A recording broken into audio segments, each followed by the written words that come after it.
She was invisible to the Philadelphia Mafia king for almost a year until another man made her laugh. Have you ever given someone your loyalty, your time and the quietest parts of your heart, only to realize they never truly saw you?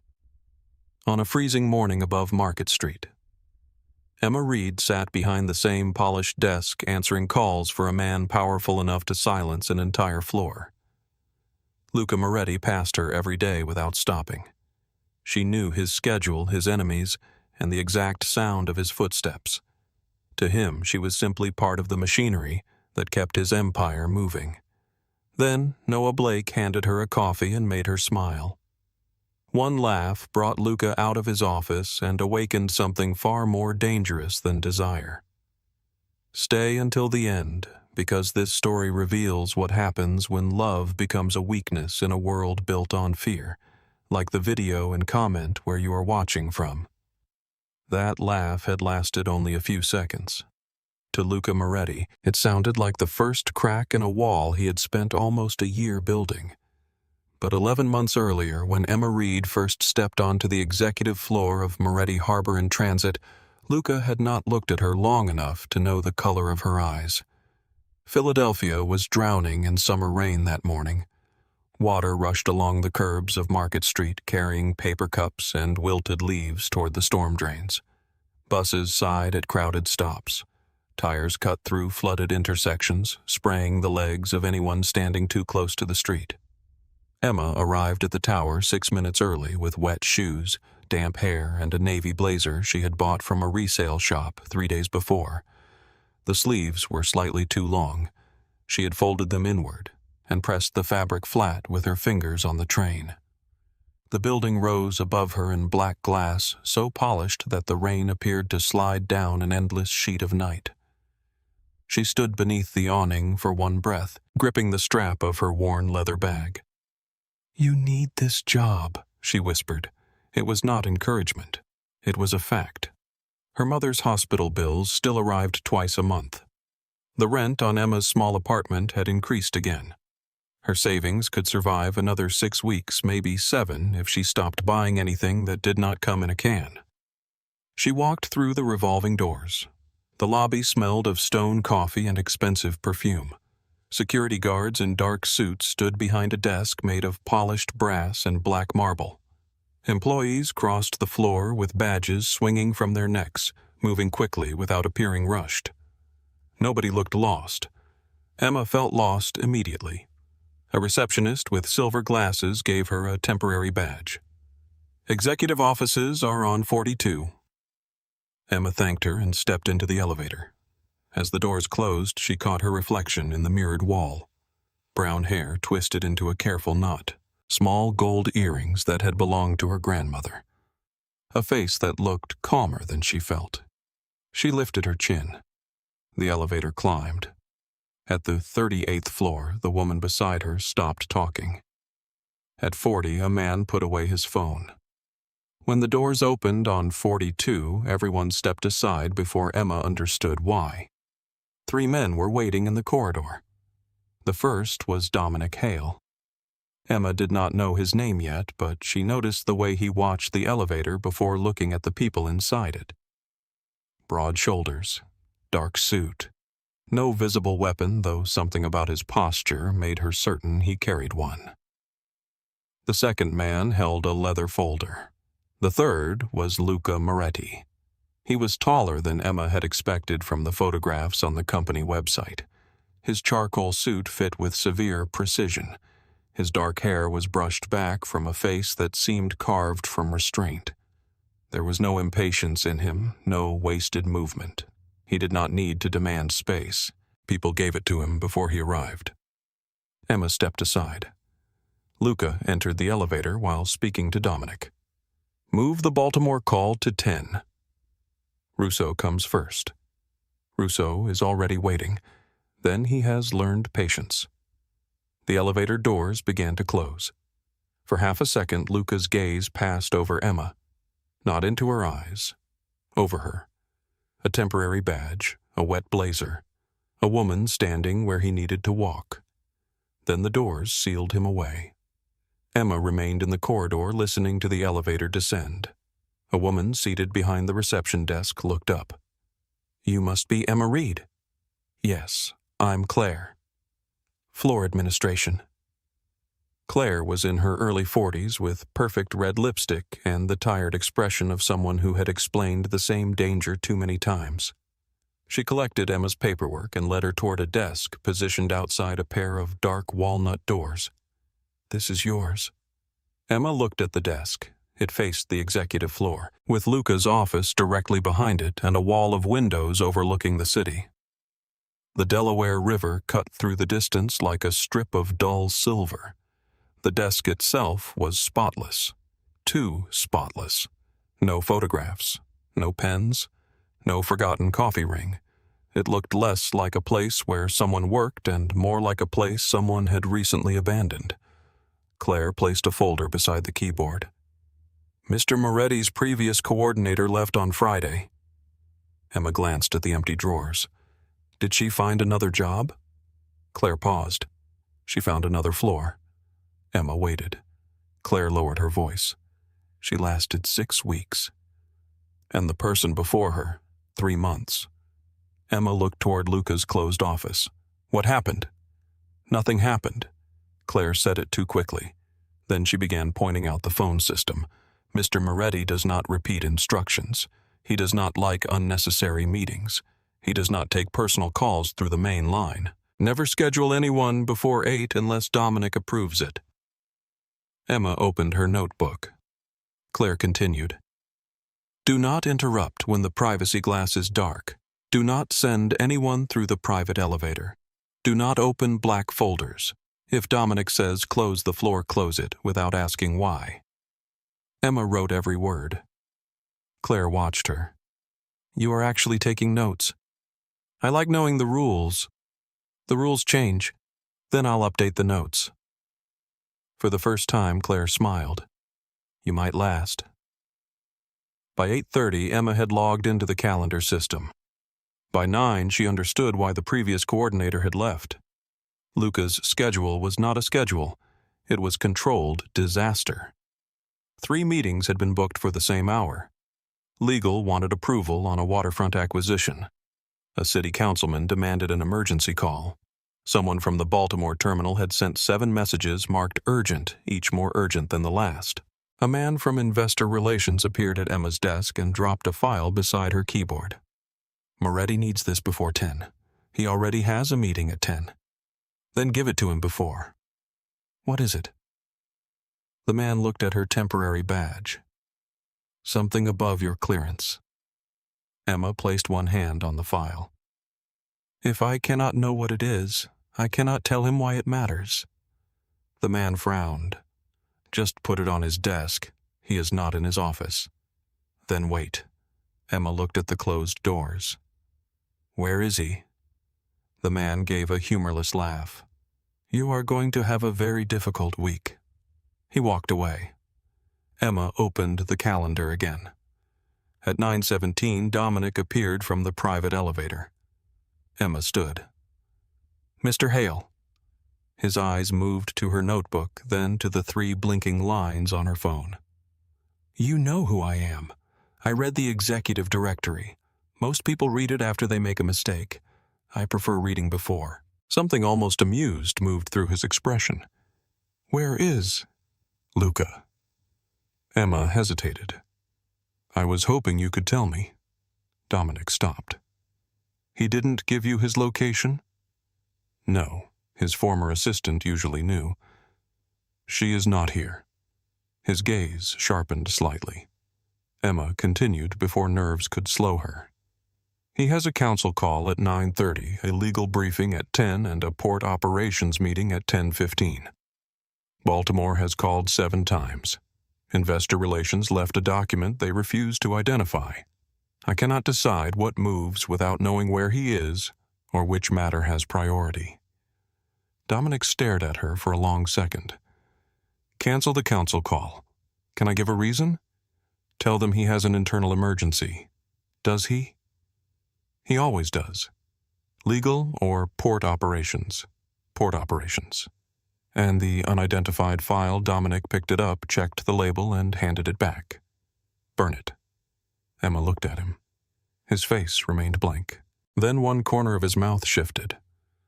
Put it in the locked drawer. Luca will review it privately. Emma exhaled. Thank you. Dominic took 2 steps toward the office, then looked back. He is at Pier 5. He will return before 11. Emma updated the calendar. When Luca arrived at 10:48, the executive floor changed before the elevator doors opened. Voices lowered. Chairs straightened. A senior manager moved away from Emma's desk as if being seen there might require an explanation. Luca walked out beside Dominic, rain darkening the shoulders of his coat. Emma stood. Good morning, Mr. Moretti. He removed his gloves.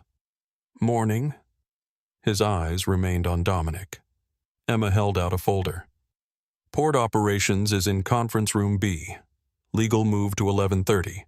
The councilman accepted a call tomorrow at 8:15. Baltimore is waiting on line 3. Luca stopped. His gaze shifted to her for the first time.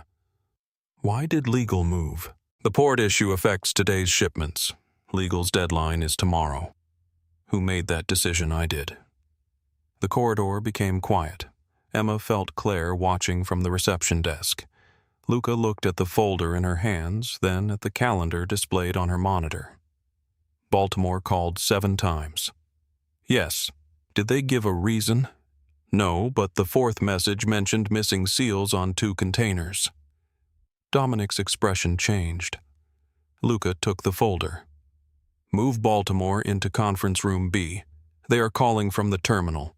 Then put them on the screen. Yes, sir. He walked toward the conference room. After 3 steps, he spoke without turning. Good decision. Emma remained standing until the door closed. 2 words, nothing more. Yet they warmed something inside her she did not want to examine. The first month passed in controlled exhaustion. Emma arrived before sunrise and often left after the city lights came on. She learned the timing of Luca's days by sound. The private elevator gave a softer chime than the public one. Dominic knocked twice when the news was ordinary and once when it was not. Luca's office door opened slowly when a meeting had gone well. It opened sharply when someone had lied. She learned that Luca drank espresso without sugar and forgot to eat whenever freight numbers were wrong. She learned he rejected flowers sent by women whose names appeared in magazines. She learned that he never used charm when silence would work faster. She learned that people feared disappointing him more than they feared losing money. Luca rarely addressed her by name. Move this. Call Russo. Clear Thursday. Where is Hale? Emma answered each instruction before he needed to repeat it. The work suited the part of her that found comfort in preventing problems. At home, problems had always arrived after the money was gone. When Emma was 9, her father packed 2 suitcases and left while her mother was working an evening shift. He said he needed air. He took the car. For 3 months, Emma and her mother woke before dawn to ride 2 buses across the city. Her mother never spoke badly of him. That somehow made it worse. By 12, Emma knew which bills could be paid late without losing electricity. By 16, she could stretch 1 roasted chicken across 4 dinners. By 20, she had stopped expecting anyone to ask whether she was tired. Being useful became the safest way to remain in a room. At Moretti Harbor and transit, usefulness made her nearly invisible. She answered calls before the second ring. She corrected errors before meetings. She made sure Luca's world moved without friction. He passed her desk every morning. Sometimes he nodded, sometimes he did not. Emma told herself it was enough that he trusted her work. Then she began noticing things that had nothing to do with work. Luca never raised his voice at the cleaning staff. When a warehouse driver named Samuel Ortiz broke his leg during a loading accident, Luca sat through a tense insurance meeting and said only 1 sentence. His family does not lose their home because he was injured moving my freight. The following week, Samuel's mortgage was paid for 6 months. No company announcement followed. No photograph appeared online. Emma discovered it only because the accounting department sent the wrong confirmation to her inbox. She deleted the message after forwarding it to Dominic. Another evening, she watched Luca leave a charity dinner early because reporters had surrounded him near the ballroom. He hated cameras. Yet when an elderly woman stopped him in the lobby to ask about a neighborhood food program, he listened for 10 full minutes while 3 wealthy men waited behind him. Emma noticed the impatience in the men. Luca did not. Or perhaps he noticed and did not care. Still, admiration was not love. Emma understood that. Love arrived on a rainy Thursday in October. Walter Brennan, the oldest male clerk in the building, stepped off the elevator holding a stack of sealed envelopes. He had worked for the Moretti family since before Emma was born. He wore the same brown jacket every day and kept peppermint candies in his pocket for anyone who looked unhappy. That afternoon, Walter reached Emma's desk and placed one hand against the edge. "You all right?" Emma asked. He tried to smile. "Just need a second." His face had gone gray. The envelope slipped from his hand. Walter collapsed. Emma was around the desk before his shoulder hit the floor. "Call emergency services," she shouted. People stopped. A vice president stepped out of his office, stared, and remained where he was. Someone said, "Maybe he fainted." The private elevator opened. Luca entered with Dominic and 2 unfamiliar men. He saw Walter on the floor. Everything about him changed. He crossed the corridor, removed his jacket, and knelt. "Walter." The older man's eyes fluttered. Luca pressed 2 fingers to his neck. "Where is the ambulance?" Emma held her phone to her ear. 4 minutes away. Too long. Luca looked at Dominic. "Bring the car to the front." Emma shook her head. Moving him could make it worse. The words left her before she remembered who she was speaking to. Luca looked up. For 1 second, the whole floor waited. Emma forced herself not to retreat. The dispatcher said not to move him unless he stops breathing. Luca's gaze stayed on hers. Then he nodded. "Do what she says." He loosened Walter's tie and folded his jacket beneath the older man's head. Walter opened his eyes. "Mr. Moretti, save your breath. I dropped the registered mail. The mail will survive. I'm sorry." Luca adjusted the jacket beneath his head. "You worked for my father for 23 years. You are not a problem I need solved." The ambulance arrived 3 minutes later. Luca stayed until the paramedics lifted Walter onto the stretcher. He did not leave when employees gathered. He did not care that the knees of his expensive trousers were wet from the water Emma had spilled beside Walter's head. At the elevator, Walter caught Luca's wrist. "My wife. Dominic is calling her. My insurance." Luca looked at him. "You will not see a bill." The elevator closed. Employees returned to their desks. The corridor slowly remembered how to breathe. Emma collected the scattered envelopes. Luca stood nearby, fastening his cuffs. "You followed instructions well," he said. "So did you." The answer escaped before she could stop it. Dominic turned his face slightly, hiding something that might have been a smile. Luca looked at Emma. A long, steady look. Then he picked up his jacket and walked into his office. That evening, Emma stayed late to finish a revised shipping calendar. The floor emptied around her. At 9:12, she heard voices through Luca's partially open door. Dominic was inside. "Hospital says Walter is stable. His family. His wife is with him. Make sure the private room is covered. Insurance will pay most of it. Most is not all." A brief silence followed. Dominic said, "You know he would thank you. That is why he does not need to know." Emma stared at her screen. Something inside her shifted. She had spent months watching powerful men perform kindness only when someone important was present. Luca hid his. That was the moment she fell in love with him. Quietly. Completely. without the slightest hope that anything would come from it. Winter settled over Philadelphia. Emma became part of the executive floor. Her temporary badge became permanent. Her oversized blazer was replaced by 2 simple suits she bought during a holiday sale. Her desk gained a brass lamp, a ceramic mug, and a small green fern from Walter after he returned to work. Luca still walked past her, yet now there were moments she could not explain. When her wrist began aching after 3 weeks of year-end reports, a new keyboard appeared on her desk. No note, no request form. Claire claimed not to know who ordered it. When a senior executive snapped his fingers at Emma during a meeting and told her to bring coffee, Luca looked up from the contract in front of him. "She is not serving you." The executive laughed nervously. "I only meant I know what you meant." The man did not return to the executive floor for 6 weeks. Emma never thanked Luca. He never mentioned it. Another night she left her paperback novel beside the printer. The next morning it sat centered on her desk with a bookmark placed carefully between the pages. Luca passed without looking at her. She watched him disappear into his office and wondered whether she had imagined everything. Dominic did not. One evening in January, he stood inside Luca's office while snow moved past the windows. Emma was gathering her coat outside when she heard her name. She stopped. Dominic's voice was low. "How long are you planning to pretend you do not know Emma Reed's first name?" A pause followed. Luca answered, "I know her name."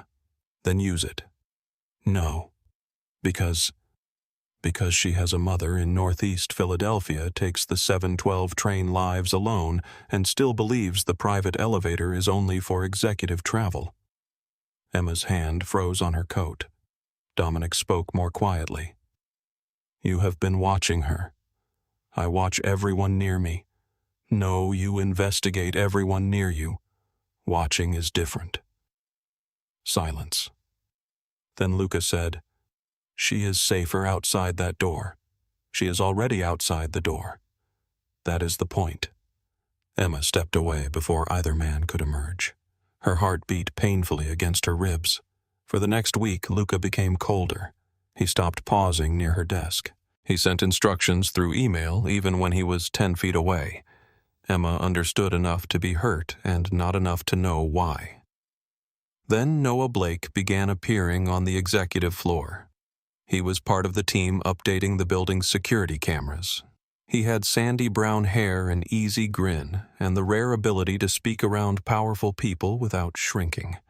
The first time he met Emma, he was balancing a ladder against the wall across from her desk. "That painting has been watching me for 20 minutes. Emma glanced at the large abstract canvas. "It does that. You think it knows I am underqualified? You are installing cameras." "Exactly. If I do it wrong, the painting becomes a witness." She smiled despite herself. Noah noticed. He did not make a performance of it. The next day he asked about the novel beside her keyboard. The day after that he brought an extra pastry from the lobby cafe. Emma accepted his kindness but kept a careful distance. Noah seemed to understand. He never pushed. He simply returned. Then Luca left for Baltimore. 4 days passed. Emma managed his calendar, handled emergency calls, and pretended the closed office did not make the floor feel empty. On the morning he returned, she arrived 10 minutes early. She adjusted the folders on her desk twice.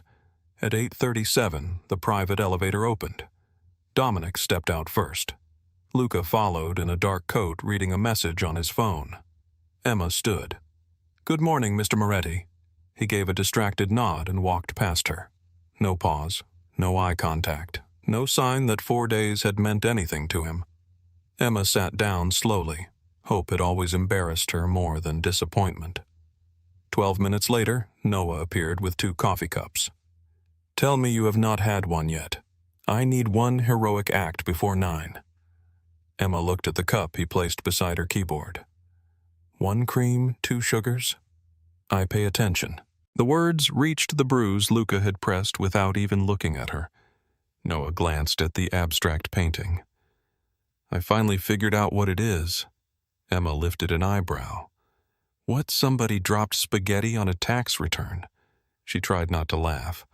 Then Noah told her how much the company had paid for it. The laugh escaped before she could stop it. Warm, bright, real. Behind the walnut door, a chair moved. The handle turned. Luca Moretti stepped into the corridor and looked directly at her. Emma's laughter died in her throat. The warmth that had filled her face only seconds earlier vanished beneath the weight of his stare. Luca's eyes moved from her expression to the coffee beside her keyboard, then to Noah Blake, standing close enough to rest one hand on the edge of her desk. Noah straightened. Around them, the executive floor continued pretending to work. Monitors glowed. Phones remained silent. A printer released one page and stopped. Luca stood outside his office with one hand in his coat pocket. "Who is he?" The question was directed at Dominic, though Luca never looked away from Emma. Dominic appeared behind him. "Noah Blake. Building security." Luca's gaze dropped to the coffee. "Why is building security bringing coffee to my executive coordinator?" Noah answered before Dominic could. Because she looked like she needed one. Emma felt every pair of ears on the floor turn toward them. "Noah," she said quietly. He looked at her, but Luca spoke first. "Your inspection is finished." Noah gave a small laugh that carried no humor. "I haven't inspected anything yet." "You have now." Dominic stepped forward with the patient expression of a man who had removed people from more dangerous places than an office corridor. Noah did not move. "With respect, Mr. Moretti, I was assigned to this floor. Then consider yourself reassigned." Emma rose from her chair. "That isn't necessary." Luca looked at her fully. The attention she had wanted for nearly a year landed with enough force to make breathing difficult. "You were laughing." His tone made it sound like evidence. Emma stared at him. "Yes." Noah glanced between them. Luca's jaw tightened. "Dominic." Dominic inclined his head toward the elevators. "Mr. Blake." Noah looked at Emma. "You okay?" She opened her mouth. Luca's voice cut through the corridor. "Ms. Reed, inside." Emma's pulse climbed. Noah's expression hardened. "She can answer for herself." Something cold entered Luca's eyes. Emma stepped around her desk before either man could turn the moment into something worse. "I'm fine," she told Noah.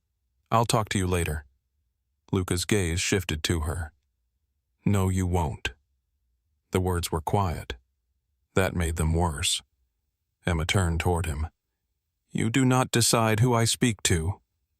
A beat of silence passed. Dominic watched Luca carefully. Noah seemed surprised that she had challenged him. Luca's face did not change, but his eyes darkened. "Inside, Emma." It was the first time he had used her name in front of anyone. The sound of it moved through her with humiliating ease. She hated that he could still affect her after walking past her that morning as though she were nothing. Emma picked up her notebook and crossed the corridor. She felt Luca's attention follow every step. When she entered his office, he closed the door behind them. The latch clicked. The city stretched beyond the windows in steel stone and winter light. Traffic moved far below along Market Street.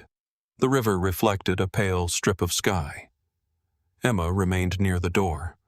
Luca removed his coat and placed it over a chair. He set his phone on the desk, then loosened one cuff with careful fingers. He did not look angry. He looked controlled. Emma had learned that control was where his anger lived. "You embarrassed him," she said. "He will recover. You removed him from an assignment because he brought me coffee. He was distracting you. It was 8:45. You were working. I was laughing for 10 seconds. His eyes lifted. "Exactly." Emma stared at him. "What does that mean?" Luca came around the desk. His movements were unhurried, but the room seemed to contract around each step.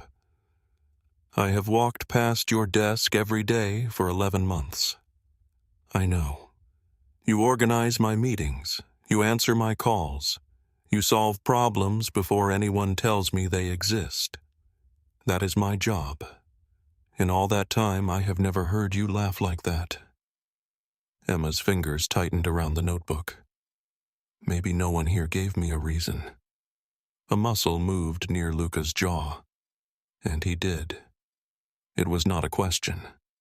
Noah was being kind. He wants something.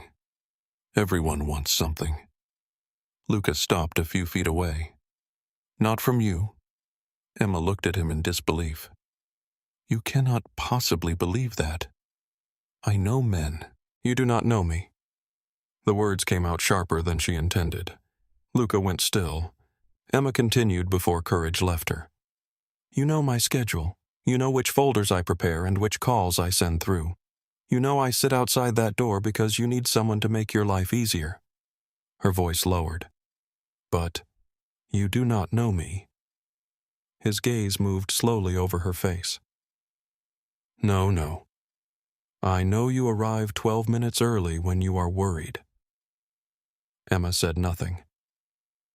"I know you change shoes in the restroom when it rains because you hate the sound wet soles make on marble." Her breath slowed. "I know you close your office chat every Thursday at noon to call your mother." Emma's grip loosened around the notebook. Luca took another step. "I know you keep peppermint tea in the second drawer because coffee makes your hands shake after 3. She looked toward his desk, then back at him. "How do you know that I pay attention?" The phrase struck with the same words Noah had used, but it did not feel gentle coming from Luca. It felt dangerous. Emma swallowed. "You have a strange way of showing it." "Yes." "Why?" For the first time, he looked away, only for a second. When his eyes returned, there was something beneath the restraint she could not name. "I thought distance was useful." "To whom?" "To you." Emma gave a small, incredulous laugh. "You ignored me for my benefit. I kept you outside my life. I work 10 feet from your desk. You work near the part of my life that has windows and contracts." The office fell quiet. Emma thought of the private elevator, the black folders, the men who arrived without appearing on the visitor system. The other part, she said. Luca's expression revealed nothing. She held his gaze. The part everyone whispers about. You should not listen to whispers. You should not give people so much to whisper about. Something almost amused passed through his eyes, but it disappeared before reaching his mouth. Emma shook her head. "You do not get to do this. Do what act as if I suddenly matter because another man noticed me." Luca's face hardened. "You mattered before. Then why did you look through me this morning?"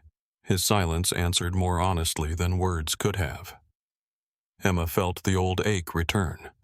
She turned toward the door. "Emma." She stopped with her hand near the handle. The way he said her name had changed. Less command, more confession. She looked back. Luca stood in the center of the office, shoulders, rigid eyes fixed on her. "When I heard you laugh," he said, "I realized I had spent 11 months pretending not to want something that was already too close." Emma's heart struck hard against her ribs. "What do you want?" His gaze dropped to her mouth for one brief second. Then he looked away.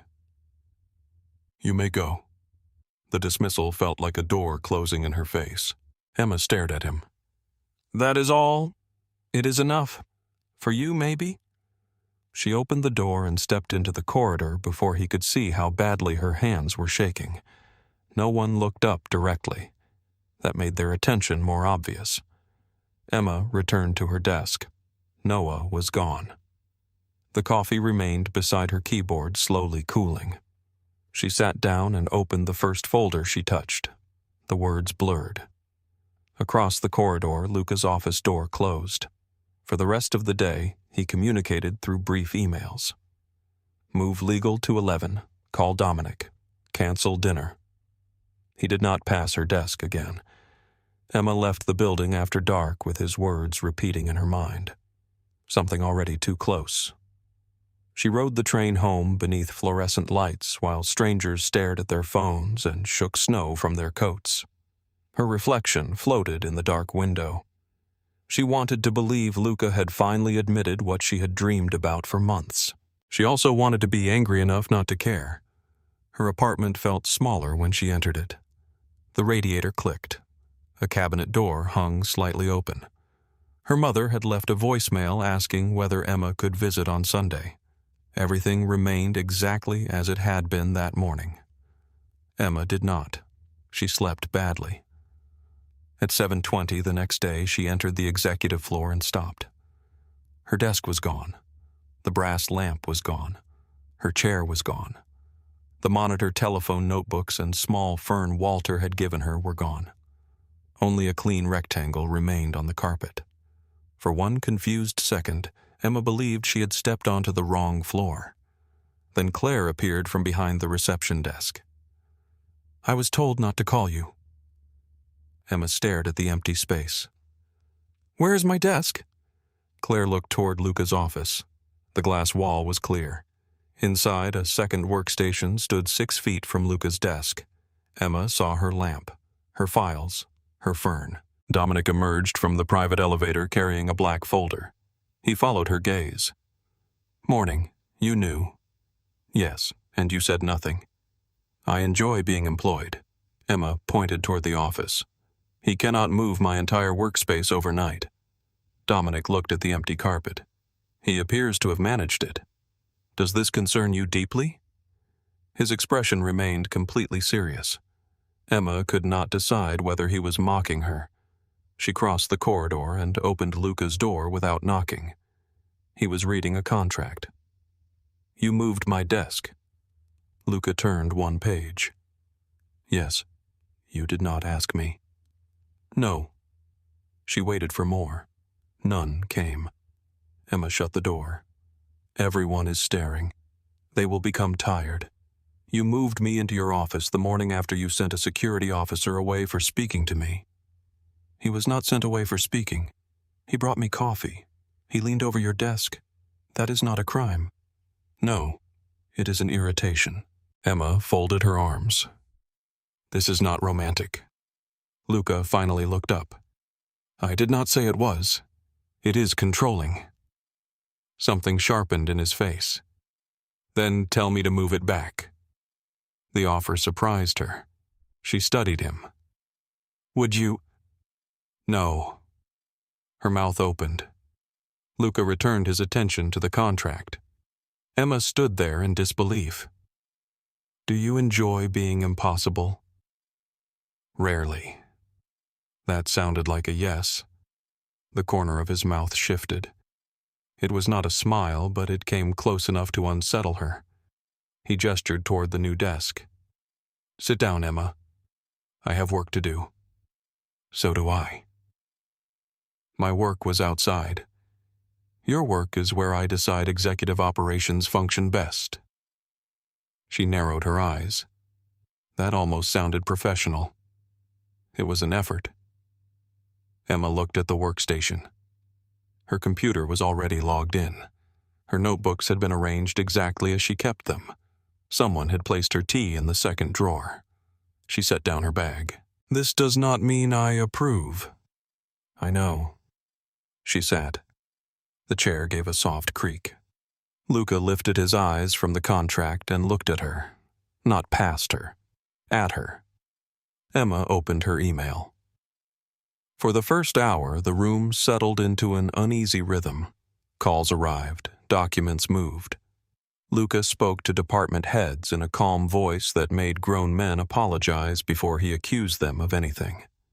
Emma updated calendars, corrected an error in a shipping report, and forwarded 3 legal notices. The work was familiar. The distance was not. From her old desk, Luca had been a presence behind a closed door. Here she could see everything. The faint scar near his right wrist. The way he pressed his thumb against the edge of a page when irritated. The moment his expression became empty before he delivered bad news. She also noticed he looked tired. A shadow rested beneath his eyes. He had not slept either. At 9:30, a junior assistant entered carrying 2 folders. She stopped when she saw Emma. Her gaze moved between the 2 desks. "Mr. Moretti, legal, asked me to deliver these." Luca did not look up. "Give them to Emma." The assistant hesitated. Directly to her, Luca raised his eyes. The assistant crossed the room immediately. Emma accepted the folders. "Thank you." The woman left quickly. Emma waited until the door closed. "You did that on purpose?" "Yes." "You want people to notice?" "Yes." Why? Luca set down his pen. "Because I spent too long pretending there was nothing to notice." The answer reached deeper than Emma expected. She looked away first. At 10:15, Luca received a call in Italian. His voice changed with the language. Lower, harder, older. Emma understood only a few words, but she understood the silence between them. Money, a warehouse, a warning. When Luca ended the call, he found her watching him. "What?" "Nothing." "You were staring." "So were you yesterday." The room became still. Luca leaned back in his chair. "Yes," he said. "I was." Heat moved into Emma's face. She turned toward her monitor. A moment later, a cup appeared beside her hand. Peppermint tea.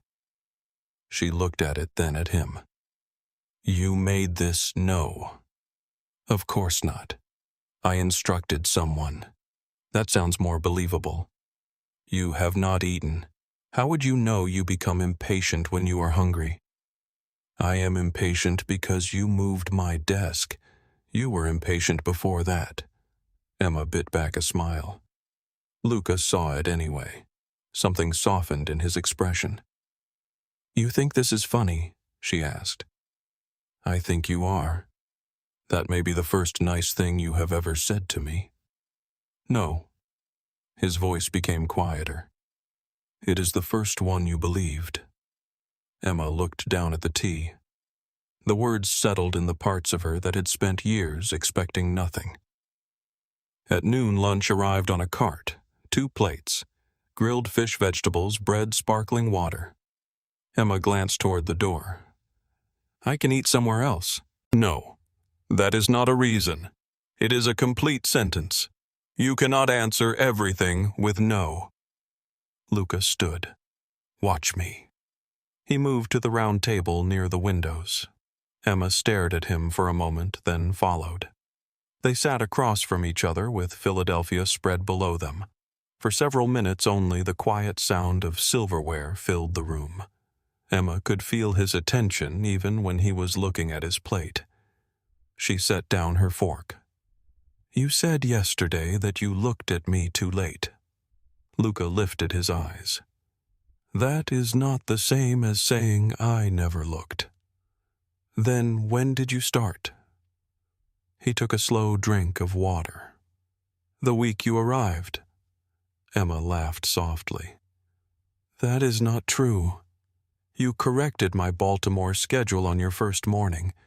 That was my job. You contradicted me when Walter collapsed. Someone had to. You stay late when your mother has medical appointments because you do not want anyone to know you leave early the following morning." Emma's expression changed. Luca continued. "You read crime novels during lunch but hide the covers beneath financial reports. How do you know that? You left one beside the printer." "You found it?" "Yes." "You put it back?" "Yes." Emma stared at him. "You saw all of that and never spoke to me." Luca looked toward the river. "Seeing you was never the problem." "What was?" He turned back, wanting to keep looking. Her breath caught. The room seemed too quiet for the force of the confession. Emma's voice lowered. "You made me believe I imagined everything. You imagined nothing. I spent months trying not to feel something for a man who could barely say good morning." Luca became very still. Emma realized what she had admitted. She pushed back her chair. "I should go." His hand closed around her wrist before she could rise fully. The touch was firm, but not painful. Feel what Emma looked at his hand. Luca released her at once.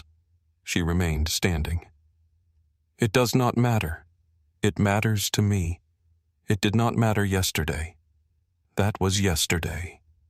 The answer made anger cut through her fear. I have been in love with you for almost a year. The words left her cleanly. No hesitation remained once they were spoken. Luca did not move. Emma's eyes burned, but she refused to look away. I loved you when you paid Walter's hospital bill and made Dominic hide it. I loved you when you replaced my keyboard and pretended you had not noticed my wrist. I loved you when you defended me from men who thought kindness made me easy to dismiss. Her voice shook. And every morning you walked past me. Luca rose slowly. A year, Emma stepped back. Forget it. No. Luca. It was the first time she had spoken his name. The sound changed something in his face. He crossed the distance between them. You do not get to tell me that, and then disappear. You taught me how. The words struck him. For a moment, the feared man who controlled docks contracts and men with guns looked almost wounded. Then he lifted one hand. His fingers stopped near her face. He waited. Emma could have moved. She did not. Luca touched her jaw with a care that made her chest ache. I am sorry. For what? For believing I could keep you safe by making you feel unseen. Emma searched his eyes. What were you protecting me from? His thumb moved once against her skin. Me. Then he kissed her. The first touch of his mouth was controlled. That control lasted less than a second. 11 months of silence broke between them. Emma gripped his shirt. Luca's hand moved behind her neck, holding her close as the kiss deepened. Heat rose through her so quickly that the office vanished around them. There was only his breath, his body, the impossible reality of being wanted by the man she had trained herself not to hope for. When Luca pulled back, his forehead rested briefly against hers. Both of them were breathing too hard. This is a terrible idea, Emma whispered. Yes. You are my boss. Yes. People are already talking. I know. She looked at him. You do not care. His eyes remained on her mouth. Not enough to stop. A knock sounded at the door. Luca stepped back. His face became composed before Emma had recovered her breathing.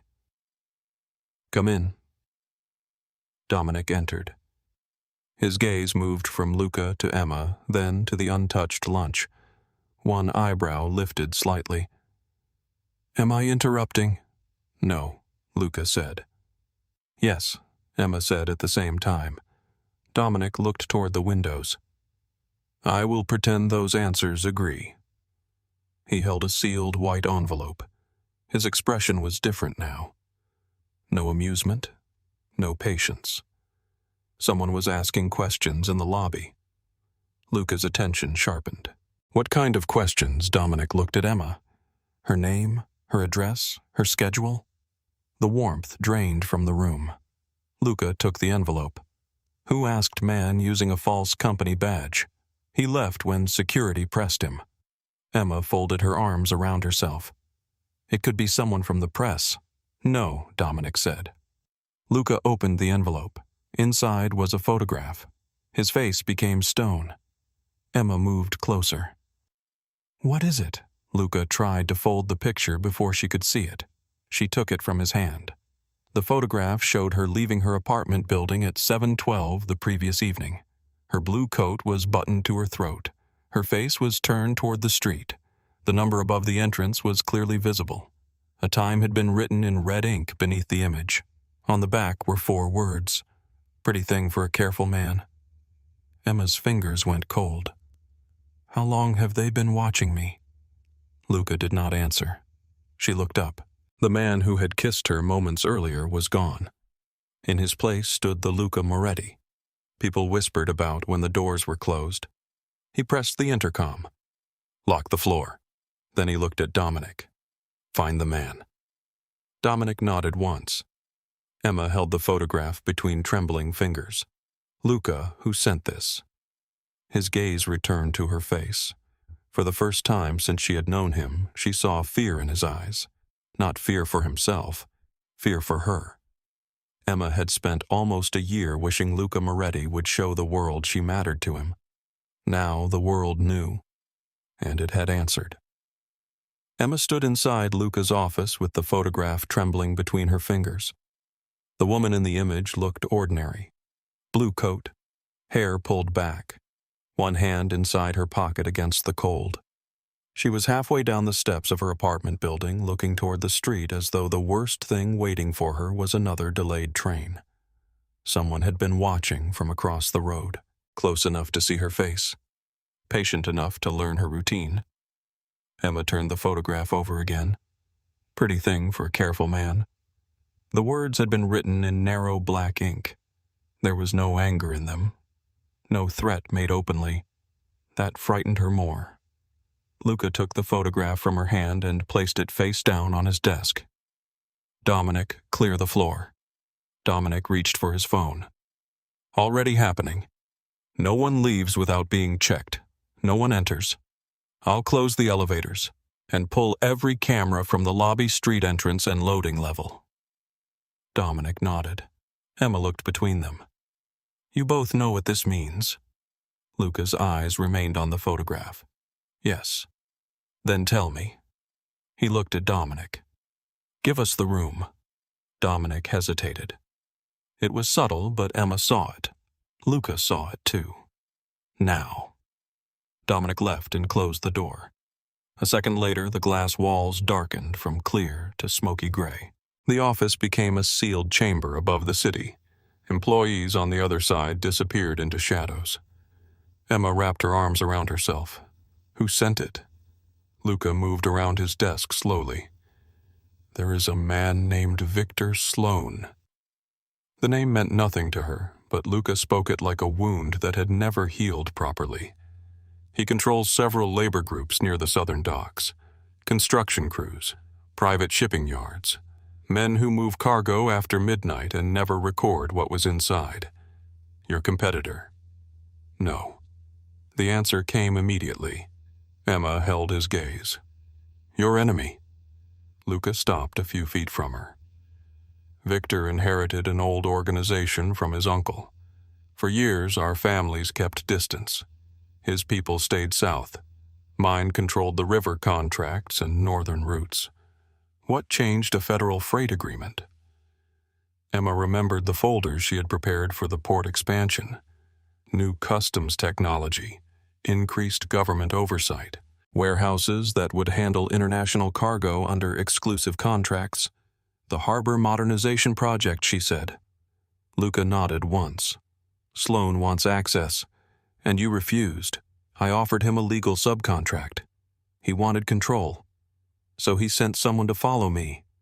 He sent someone to find what I value. Emma looked toward the picture on the desk. A cold weight formed beneath her ribs. He thinks I belong to you. Luca's jaw tightened. He thinks hurting you will change my decisions. Will it? Silence moved through the office. Outside the darkened glass, the city continued without them. Luca answered quietly. Yes. Emma wished he had lied. She turned away and walked toward the windows. The river below looked calm from this height. Boats moved through the gray water. Cars crossed the bridge in orderly lines. Nothing in the city revealed the existence of men who photographed women from dark cars. How long has this been happening, I do not know. That is not good enough. No. She turned back.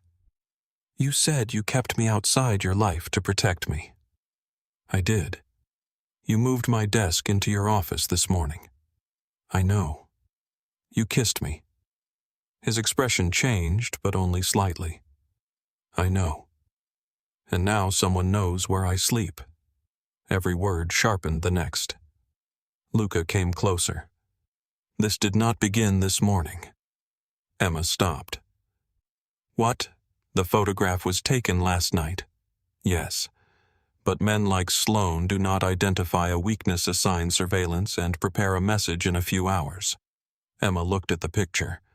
So they were already watching me. Yes. Before you moved my desk.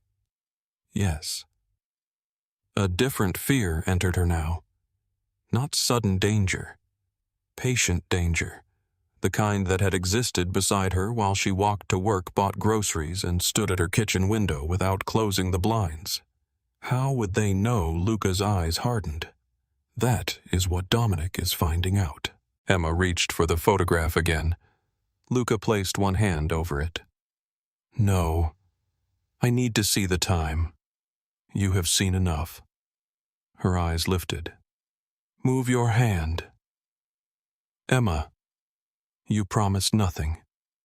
You explained nothing. Then danger appeared at my door because of a life you refused to admit existed. His expression became colder. I am trying to keep you calm. You are trying to keep me ignorant. That is not the same thing.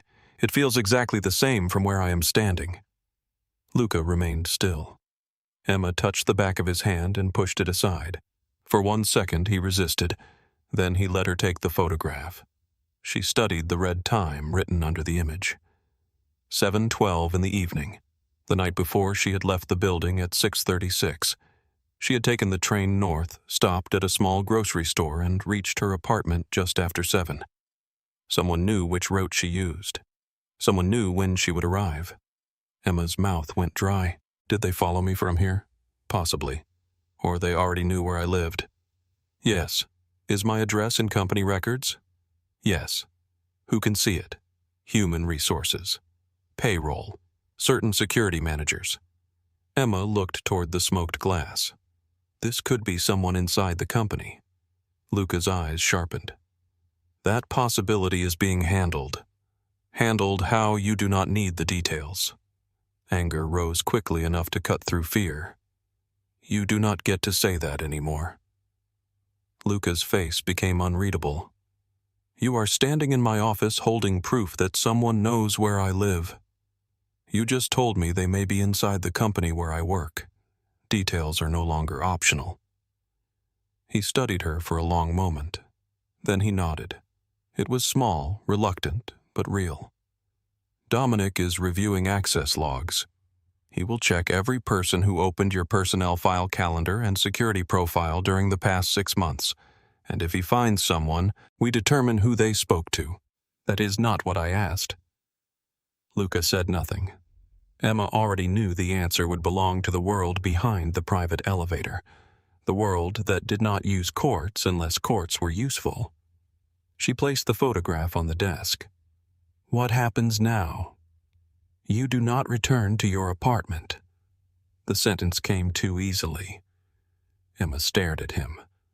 That is not a discussion. No, it needs to be.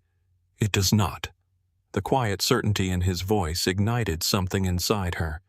You cannot remove me from my home. I can prevent you from walking into a building they are watching. You can ask. I am not asking. Emma stepped closer. You moved my desk without permission. You sent Noah away because you were jealous.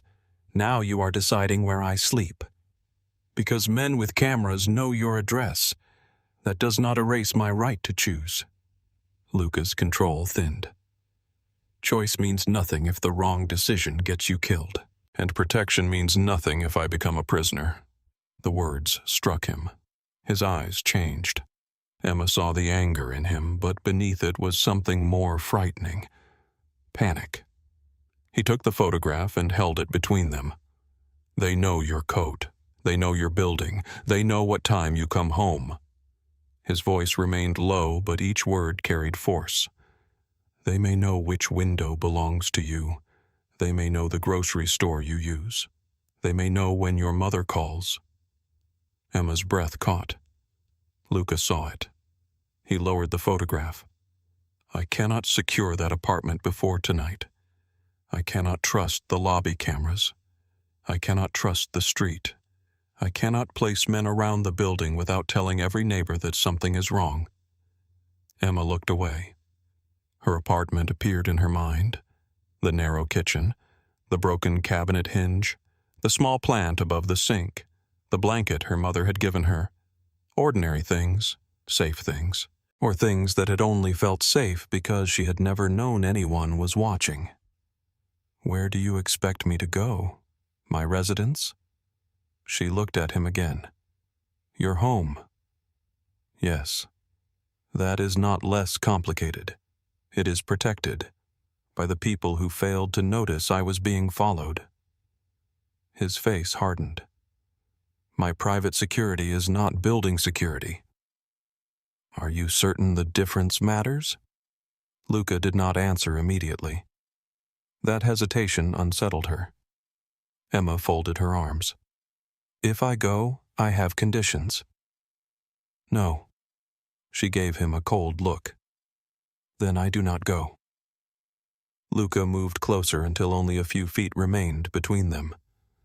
You are not negotiating your survival. I am negotiating what remains of my life. The office became silent. Luca looked like a man standing before a locked door he had expected to open. Emma continued. I keep my phone. You keep a secure phone. My phone. It may be compromised. Then transfer everything in front of me. His mouth tightened. She lifted one finger. No one enters my apartment without my permission. I need clothes brought. Dominic can take me. No. Then Grace or another woman can go with me. You are not returning there. Fine. A woman can collect what I need and she calls me from inside before touching anything. Luca stared at her. Emma lifted another finger. You tell me about any threat that involves me. Within reason. No, not within your definition of reason. His eyes narrowed. Emma, you hid this world from me while I worked 10 feet away. That choice is over. A long second passed. Luca gave one short nod. Emma continued. You do not change my position at the company again without speaking to me. His expression showed immediate resistance. She waited. Agreed, he said at last. And when the immediate threat is contained, I decide where I live. Luca's jaw tightened so sharply that she saw the muscle move. That decision is not being made tonight.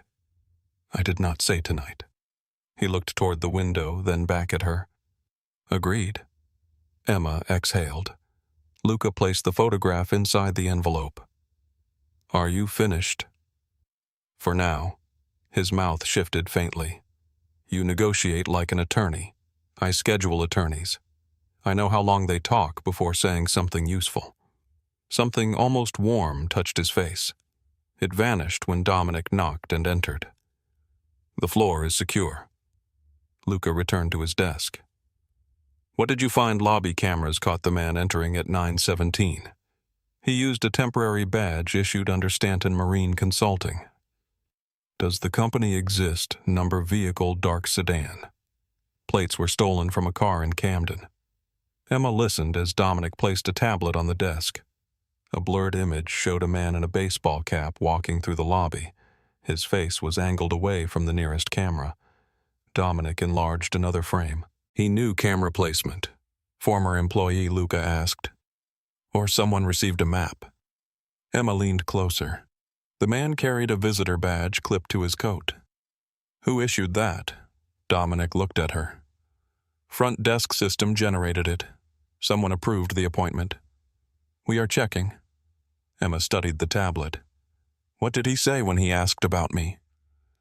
Dominic glanced at Luca. Luca nodded reluctantly. He said he represented an insurance company reviewing executive travel risks. Asked whether you still lived alone and whether your transportation schedule had changed. Emma felt cold again. Who answered him? No one directly. The receptionist called her supervisor. He left before security arrived. So he did not come for information. Dominic watched her. What makes you say that? He already had my photograph. He knew my address. Emma looked at the false badge on the screen. He came to make sure you saw him asking. Luca's gaze sharpened. A message. Yes. Dominic nodded slowly. He wanted us to know the perimeter was open. Luca closed the tablet. Fix it. Dominic's face showed no offense. I am. Double the private residence team. No one uses the normal route. Bring the rear car and 2 support vehicles. Emma looked at him. A convoy? Luca ignored the question. Have Grace prepare the East Room. Dominic nodded. 20 minutes. And send a woman to Emma's apartment. Emma spoke before Luca could continue. She calls me when she enters. Dominic looked from Emma to Luca. Luca said, Do it. The small recognition in Dominic's eyes told Emma he understood something had shifted. Not the danger, the balance. Dominic left. Luca collected 2 files from his desk and placed them inside a leather case. Emma watched him. You plan to keep working? I am always working. At home? Yes. With armed men outside, that changes less than you think. Emma looked toward the office door. What do I tell everyone? Nothing. My desk is inside your office. The floor is locked. I am about to leave through a private exit with you. People will create their own explanation. They already have. That does not bother you. No, it should. Why? Because I have to return here. Luca stopped. The answer seemed to surprise him. Emma continued. You control the company. You can ignore rumors. I am the woman employees already believe was promoted because you looked at her differently. You were given authority because you earned it. That is not what they will say. Then they can say it to me.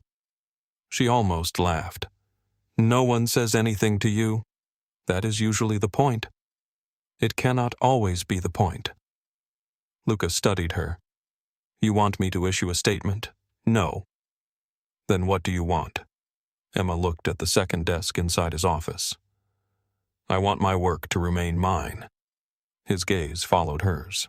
It will. You cannot promise that with words. No. He closed the leather case. But I can prove it with time. The private elevator carried them beneath the building. Dominic stood beside the control panel. 2 security men occupied the rear corners. Luca remained close to Emma without touching her. The mirrored walls reflected a strange group. Emma in a cream blouse and dark skirt holding her bag against her side. Luca in a black suit, his face calm enough to hide everything. Dominic watching the floor numbers descend. 2 armed men pretending their jackets concealed what everyone knew was there. Emma caught Luca's reflection. He was looking at her. This time, he did not look away.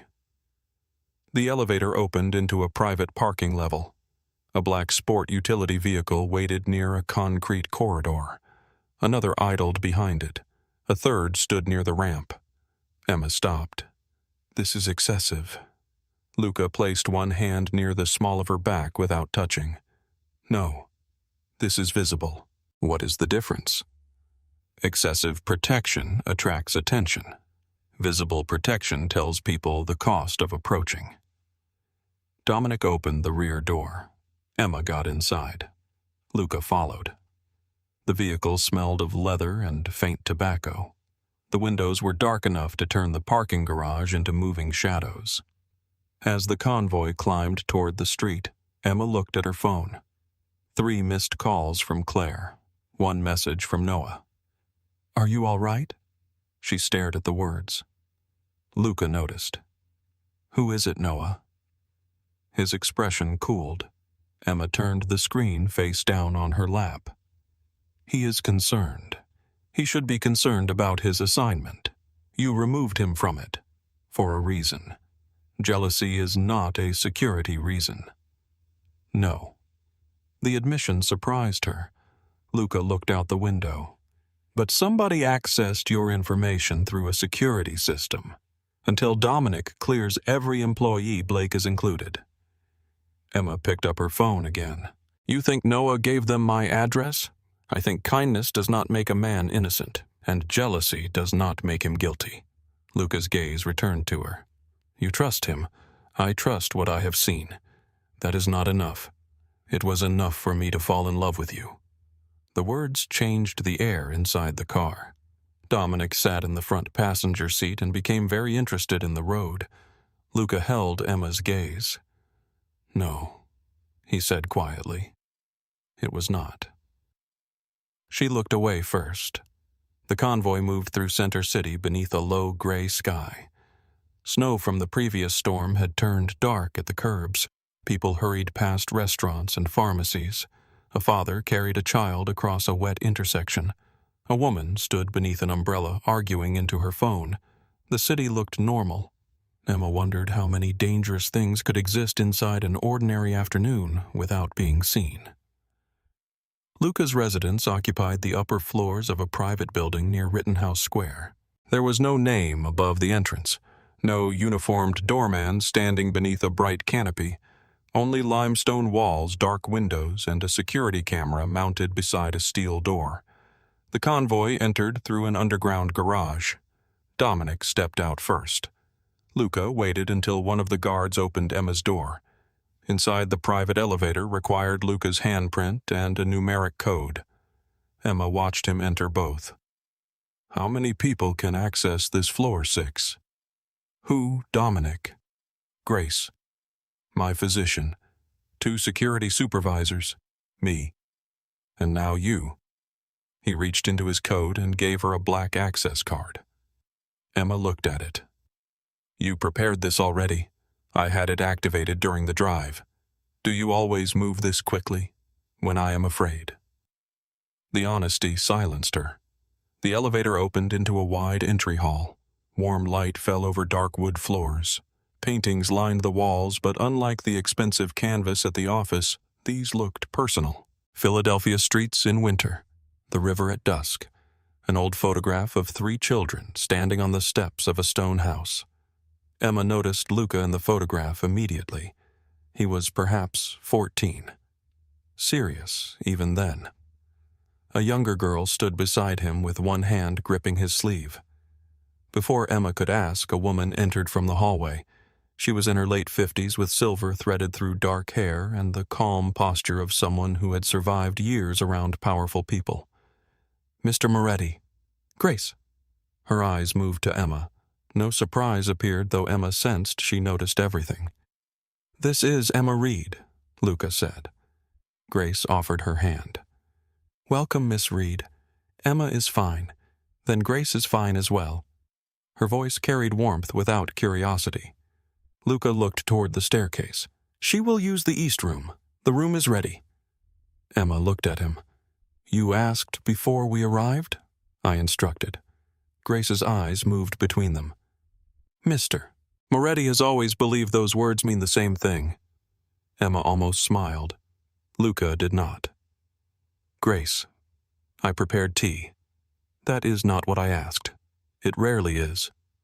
Grace took Emma's bag. Come, you should see the room before he turns the entire house into a command center. The east bedroom was larger than Emma's apartment. Tall windows overlooked the park. A pale rug covered most of the floor. A fireplace burned behind a glass screen. Fresh clothing rested across the bed. Emma stopped. These are not mine. Not yet, Grace said. A shop sent several sizes. Emma touched the sleeve of a soft sweater. This costs more than my monthly electric bill. Grace closed the door halfway. Luca understands danger. Normal life is more difficult for him. Emma looked toward the hallway. Does he bring many women here? No. The answer came without hesitation. Any Grace considered. Not to stay. Emma looked back at the clothes. That should not make me feel better. Does it? Yes. Grace's expression softened. Then allow yourself one small comfort. There may not be many tonight. After Grace left, Emma stood alone beside the windows. Rittenhouse Square lay below its winter trees, black against paths shining with moisture. People crossed beneath umbrellas. Cars moved around the park. From this height, the city looked contained. The room looked safe. The card in Emma's hand felt like a key and a lock at the same time. She called her mother. "Hi, sweetheart," her mother answered. "Are you still coming Sunday?" Emma stared at the guarded windows. "I think so. You sound tired." Work became complicated. Work is always complicated. That is why they pay you. Emma almost laughed. Her mother asked about groceries, the weather, and a cousin Emma had not seen in years. Emma answered normally. She did not say a stranger had photographed her apartment. She did not say she was standing inside the home of a man people feared. She did not say Luca had kissed her after she confessed a year of silent love. When the call ended, Emma felt more alone than before. She changed into the dark pants and cream sweater Grace had provided. Then she went downstairs. The residence had transformed. Two men stood near the entry. Dominic had opened maps across the dining table. Security images covered a large monitor. Voices moved through the rooms in low, efficient fragments. Vehicle, badge, street camera, access logs. Luca stood in the center of it all with his jacket removed and his sleeves rolled to his forearms. He looked up the moment Emma entered. His attention moved over her, checking, not admiring, checking for damage. "You spoke to your mother." Emma stopped. "How do you know you were upstairs for 23 minutes? She is the only person you call longer than 10. You keep proving my point in unsettling ways. Is she safe?" The question erased her irritation. "I do not know." Luca looked at Dominic. "Put someone near her house." Emma stepped forward. "No." Luca's gaze returned to her.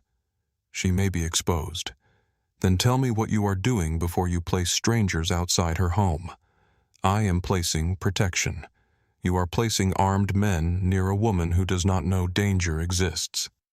Dominic remained silent. Luca breathed once through his nose. "Two people. Plain clothes. No contact unless necessary." Emma considered. "Female officer if possible." "One man, one woman," Dominic said. She looked at him. "No one enters her property." "Understood." Luca watched her. Emma saw the effort it cost him not to overrule the conversation. Grace entered with a tray of food. "Everyone who intends to save Philadelphia can eat first." No one moved. Grace placed the tray on the kitchen island. She looked directly at Luca. "That includes you." Dominic gathered several files and walked toward the study. "I will call when we have the access report." Luca nodded. The security men left the room. For the first time since the office, Emma and Luca were alone. She sat at the island. A bowl of soup steamed in front of her. Luca remained standing. "You should eat," he said. "So should you." "I am not hungry." "Neither am I." He looked at her. Emma lifted the second spoon. "You ordered me into your home. You can survive soup." Luca sat opposite her. They ate in silence. Emma watched his hand tighten each time his phone vibrated. He checked every message immediately. "You believe this is your fault," she said. Luca set down the spoon. "It is. I chose to kiss you. That is not why they found you." "Then how I do not know yet." The admission sounded like failure in his mouth. Emma leaned back. "You are not accustomed to uncertainty." "No." "Or being unable to control an outcome." "No." "Or people disagreeing with you." His eyes lifted. "That happens often. Do they remain employed?" "Sometimes." Despite everything, a small laugh escaped her. Luca looked at her mouth. The same intensity from the office returned, but changed by fear. Emma's smile faded. "You cannot look at me like that every time I laugh." "I can. You frightened Noah for making me happy. I frightened him because he stood too close. That is worse." "I know." She studied him. "You keep admitting things without apologizing." "I apologized once today." and then you moved my desk." Luca looked toward the dark windows. I did not know whether I would have another morning. Emma became still. He continued quietly. Baltimore was not a business trip. She waited. A man connected to Sloan attempted to move weapons through one of my warehouses. When my people stopped the shipment, he disappeared. Did you find him? Yes. The answer ended the subject. Emma looked down at her soup. You thought something could happen to you. Something can always happen to me. And you moved my desk because I was tired of seeing you through glass. The room seemed smaller. Luca stood and came around the island. He stopped beside her. Emma looked up. His fingers brushed a loose strand of hair from her cheek. The touch was gentle enough to hurt. I should have left you outside that door, he said. You did. I should have kept leaving you there. She rose. Do not turn regret into rejection. His eyes darkened. I do not regret you. Then what I regret making you visible to men who destroy what they cannot control. Emma's voice lowered. You are not the only man in this story who wants control. Luca's hand dropped. The truth landed. Before he could answer, Dominic entered. He held a tablet and a printed access report. We found something. Luca turned. Dominic placed the report on the island. Emma's personnel file was accessed 7 times in the last 2 months. By whom human resources twice. Payroll once. Executive security 4 times. Emma looked at the list. Which account? Dominic hesitated. Noah Blake. Luca's face emptied. Emma felt her stomach tighten. No. The login came from a terminal on 15. Noah works on 15, Luca said. Emma looked at the dates. One stood out.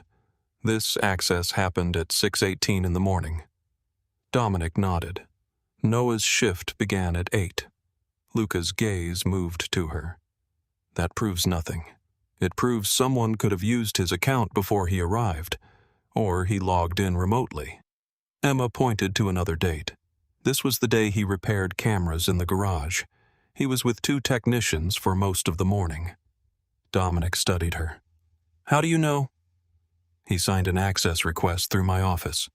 Luca looked at the report. Emma continued. If Noah wanted my address, he could have asked me. He already knew which train I took because we left together twice. Luca's expression cooled. You left with him. That is not the important part. It is not unimportant. Emma gave him a hard look. Do not do this now. Dominic turned slightly away, though there was nowhere useful to look. Emma studied the report. Can credentials be copied? Yes, Dominic said. Can the terminal show camera footage if the camera was active? Check it. Dominic reached for his phone. Luca spoke first. Bring Blake in. Emma looked at him. Do not threaten him. If he gave Sloan your address, you do not know that. Luca's eyes became cold. I will. Promise me. No. Emma stepped closer. Promise me you will not punish an innocent man because you are frightened and jealous. The words hung between them. Dominic watched Luca carefully. Luca's face remained hard. Then he looked at Dominic. Bring Blake in alive. Emma's eyes narrowed. And unharmed. Luca added. Dominic left before his expression could betray him.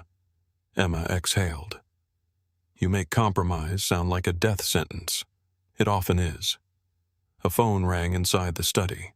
Not Luca's personal phone. A secure line. He crossed the room and answered. Moretti. Emma watched his expression change. When a pause. How many? Another pause. Seal the site. I am coming. He ended the call and reached for his jacket. What happened? Emma asked. Warehouse fire near Pier 7. An accident number. Is Sloan responsible? Possibly. Luca fastened his watch. Emma looked at the access report, then at the dark windows. The timing felt wrong. A photograph arrived. Her file access was discovered. Noah was about to be questioned. Then a warehouse connected to Luca suddenly burned. Who called you warehouse security? Which person Daniel Cross? Do you trust him? Yes.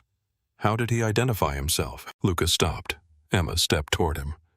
You said men like Sloan study routines. Would they know which emergencies make you leave immediately? Luca's eyes sharpened. The secure phone rang again. This time Dominic answered from the corridor. His voice carried into the room. Cross is not at Pier 7. Luca turned toward him. Dominic entered quickly. His phone was found in a service vehicle. Warehouse cameras show no fire. The residents became silent. Emma felt the meaning before anyone spoke it. The call had not been meant to report an attack. It had been meant to move Luca away from the house. Dominic reached beneath his jacket, locked the upper floor. The lights went out. Darkness swallowed the kitchen. Emma heard the soft mechanical click of the security system trying to engage. Then the backup power failed. A muted gunshot sounded from somewhere below. Grace called out from the hallway. Dominic spoke into his radio. No response came. Luca found Emma in the dark and pulled her behind the stone island. Stay down. A red emergency light flickered once near the stairs, then died. Footsteps moved through the lower corridor. Slow, measured, inside the house. Luca reached beneath the island and removed a gun from a hidden compartment. Emma stared at the weapon in his hand. He pressed a small brass key into her palm. Upstairs. Your room. Painting beside the fireplace. What is it, panic room? I am not leaving you. You are not remaining in the open. A crash sounded from the entrance hall. Dominic moved toward the doorway with his weapon raised. Luca gripped the back of Emma's neck and brought his face close to hers. Trust me for 60 seconds. She closed her fingers around the key. Then trust me when I tell you I will not stay helpless. His eyes held hers. Another shot struck the wall near the kitchen. Luca shoved Emma to the floor as glass exploded above them. Glass exploded above them. Luca covered Emma with his body as fragments rained across the kitchen floor. A second bullet struck the stone island, sending a sharp burst of dust into the darkness. Move, Dominic said. He fired twice toward the entrance hall. A man cried out beyond the doorway. Luca pulled Emma to her feet and pushed her toward the stairs. Go! She clutched the brass key in one hand. What about Grace? Dominic has her. Another shot tore through the kitchen cabinets. Luca turned and fired into the dark corridor. The muzzle flash lit his face for an instant. His expression was calm, but there was nothing human in his eyes. Emma ran. She reached the first step before a hand caught her wrist. Luca pulled her back against the wall as a red point of light moved across the staircase. A rifle sight. The shot came a second later. Wood splintered where Emma's head had been. Luca raised his weapon and fired toward the upper balcony. The red light disappeared. Now, he said. Emma climbed the stairs. Her legs felt unsteady, but fear had sharpened every sound. The echo of gunfire, Dominic shouting into a dead radio, the scrape of shoes on stone, a door slamming somewhere below. She reached the upper hallway and moved toward the east bedroom. The lights remained out. Only the pale glow of the city entered through the windows, turning the furniture into dark shapes. Emma found the painting beside the fireplace. Her fingers searched the frame. The brass key slipped once before she found the hidden lock. A section of wall released with a quiet click. Behind it stood a narrow steel door and a small control panel glowing red. Emma opened the door. The panic room was not a room. It was a command center. 4 screens covered one wall. A secure telephone rested beside a keyboard. Cabinets held medical supplies, bottled water, and 2 locked cases. The screens flickered. 3 showed static. The 4th displayed a hallway near the service elevator. A man in dark clothing moved through the image with a weapon raised. Emma stepped inside and almost closed the door. Then she heard Luca's voice in her mind. "Trust me for 60 seconds." She looked at the control panel. The security system had not failed completely. Someone had cut the main power and disabled the automatic response, but the private network was still running beneath the building system. A warning flashed across the screen. "Manual control available." Emma sat at the console. The layout resembled the access software used at Moretti Harbor in transit. Different colors, different labels, the same logic. She opened the camera menu. 12 screens appeared. Most were dark. 2 still worked. The service corridor. The upper landing. Emma saw one intruder moving toward the kitchen. Another was climbing the rear staircase. A third lay near the front entrance, motionless. She pressed the intercom. Luca. Only static answered. She tried again. Dominic. A burst of gunfire sounded below. Emma opened the internal door controls. The system showed 4 reinforced barriers built into the walls.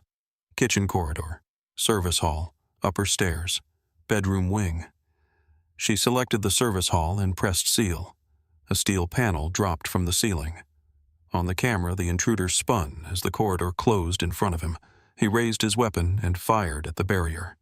Emma locked the upper stairs next. The man climbing them ran forward, but the steel door slammed between him and the landing. He struck it with one shoulder. It did not move. Emma found a voice channel connected to the kitchen speakers. "Luca, one man is trapped in the service hall. Another is behind the upper stair door." Silence. Then his voice came through, broken by static. "Where are you inside the control room? I told you to lock yourself in." "I did." A shot sounded through the speaker. Emma flinched. Luca continued. "Do not open that door. I can see the cameras. Then tell me where they are." Emma watched the service hall. The trapped man had stopped shooting. He was removing something from a bag, a black square with wires. "He has an explosive." Luca did not answer. Emma enlarged the image. "He is placing it against the barrier." Dominic's voice came through. "Emma, can you release the east service door?" She searched the controls. "Yes. Open it for 3 seconds." Luca spoke immediately. "No." Dominic ignored him. "Emma, when I say now." She found the correct door. Her finger hovered over the command. On the camera, Dominic appeared at the far end of the service corridor. He stood behind a stone column weapon ready. The intruder remained focused on the explosive. Now, Dominic said. Emma opened the door. The barrier rose several inches. The intruder turned. Dominic fired beneath it. The man collapsed. Emma sealed the door again. For 1 second, she heard only her own breathing. Then Luca said, "Good." 1 word. It steadied her more than it should have. Emma checked the upper stair camera. The second intruder had disappeared. Her stomach tightened. "He is gone." Where Luca asked. "I cannot see him." She switched cameras. Static. Darkness. An empty corridor. Then a shadow moved behind her on the glass reflection of the screen. Emma froze. The panic room door had not closed fully. A gloved hand appeared around the edge. She turned as the door opened. The 4th man stepped inside. He wore a black mask and held a pistol fitted with a suppressor. Emma pushed away from the console. The chair struck the wall. The man closed the steel door behind him. "No sound," he said. His voice was calm. American. Older than she expected. He pointed the weapon at her chest. "Give me the key." Emma still held it. Her fingers closed around the brass. The man took 1 step closer. "Now!" She looked past him toward the door. The control panel beside it showed the manual lock. Too far. The man noticed. "You are not leaving." Emma swallowed. "What do you want?" "You." "Why?" "Because Mr. Moretti makes poor decisions when you are involved." He reached for her wrist. Emma moved back. The desk stopped her. The gun pressed against her ribs. "Do not make this difficult." A voice crackled through the speaker. "Emma, Luca." The man's eyes shifted toward the console. Only for a moment. Emma drove the brass key into the back of his hand. He shouted. The gun moved away from her body. She struck his wrist with both hands. The weapon fell against the floor. Emma ran for the door. The man caught the back of her sweater and pulled her hard enough to tear the fabric. She twisted, grabbed the metal chair, and shoved it between them. He knocked it aside. Emma reached the door and pressed the release. It opened. She stumbled into the bedroom. The man followed, blood running over his glove. Emma slammed the panic room door against his injured hand. He cried out and fired. The bullet tore through the doorframe beside her head. She ran into the hallway. Luca, footsteps thundered below. Emma reached the landing. The intruder came out behind her. He raised his gun. Luca appeared at the bottom of the stairs. His eyes found Emma first, then the weapon behind her. Down. Emma dropped. Luca fired. The intruder moved behind the wall. His return shot struck Luca below the shoulder. Luca's body twisted. He hit the stair rail and fell to one knee. Emma screamed his name. The intruder stepped forward and aimed again. Luca fired from the floor. One shot. The man fell backward into the bedroom doorway. Silence followed, not true silence. Emma could hear alarms beginning somewhere below. Dominic shouting, Grace calling for medical supplies, a man groaning behind the sealed service door. But all Emma saw was Luca. Blood spread across his white shirt. She ran down the stairs and dropped beside him. "No." He tried to rise. She pressed one hand against his chest. "Do not move." His eyes searched her face. "Are you hurt?" "You were shot." "Emma." "No. I am not hurt." He looked at the torn shoulder of her sweater and the red mark forming around her wrist. "Who touched you?" The coldness in his voice terrified her. "He is dead." Luca looked toward the upper hallway. Only then did some of the tension leave his face. His hand closed around her wrist. "Stay with me. I am not going anywhere." Dominic reached them. Blood marked one side of his jacket, though Emma could not tell if it belonged to him. "Through and through?" he asked. Luca looked down at the wound. "No exit." "Doctor is 3 minutes out." Grace appeared carrying a medical bag. Her calm had hardened into something fierce. "Move him to the study." Luca tried to stand. His knees failed. Emma caught his arm. Dominic took most of his weight, and together they carried him across the living room. Broken glass covered the floor. One security guard lay near the front entrance while another pressed cloth against his side. The front doors hung open. Cold air moved through the residence. The home that had felt like a fortress now looked wounded. They lowered Luca onto a leather sofa in the study. Grace cut his shirt away from the wound. Emma pressed folded cloth against the blood. Luca's face had gone pale. His eyes remained open. "Pressure," Grace said. Emma pushed harder. Luca drew a sharp breath. "I am sorry." "Do not apologize," he said. "You are bleeding because of me."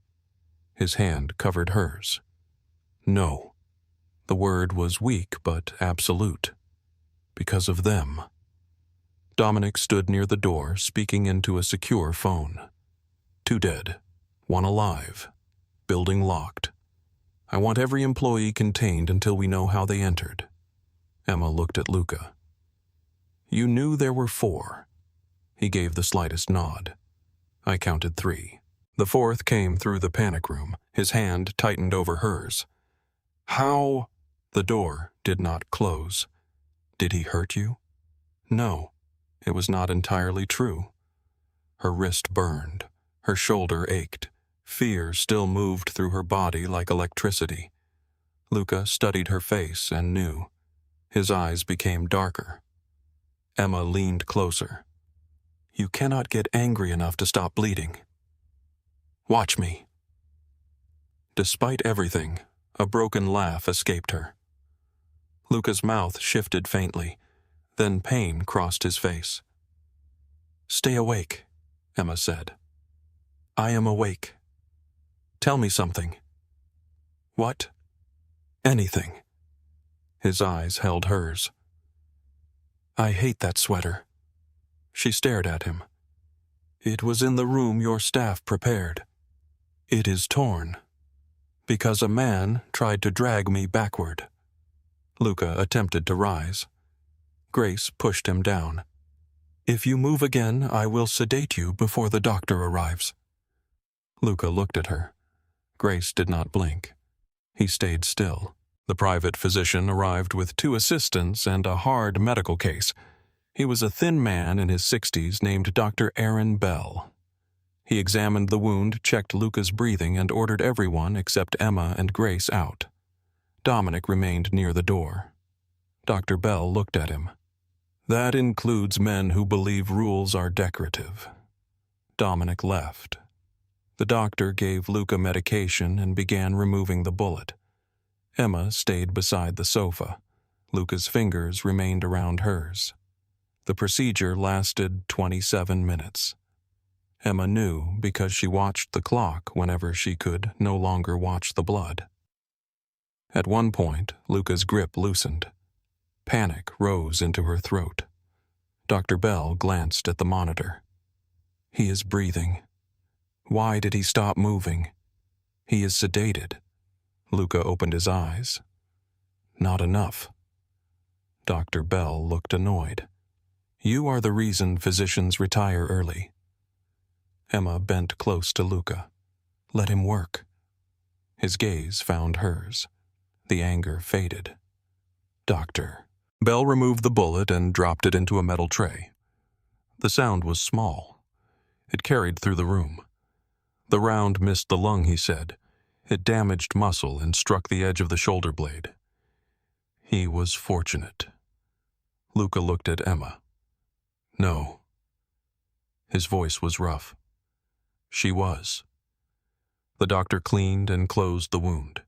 When he finished, Luca was moved to a bedroom on the lower floor where the security team could reach him quickly.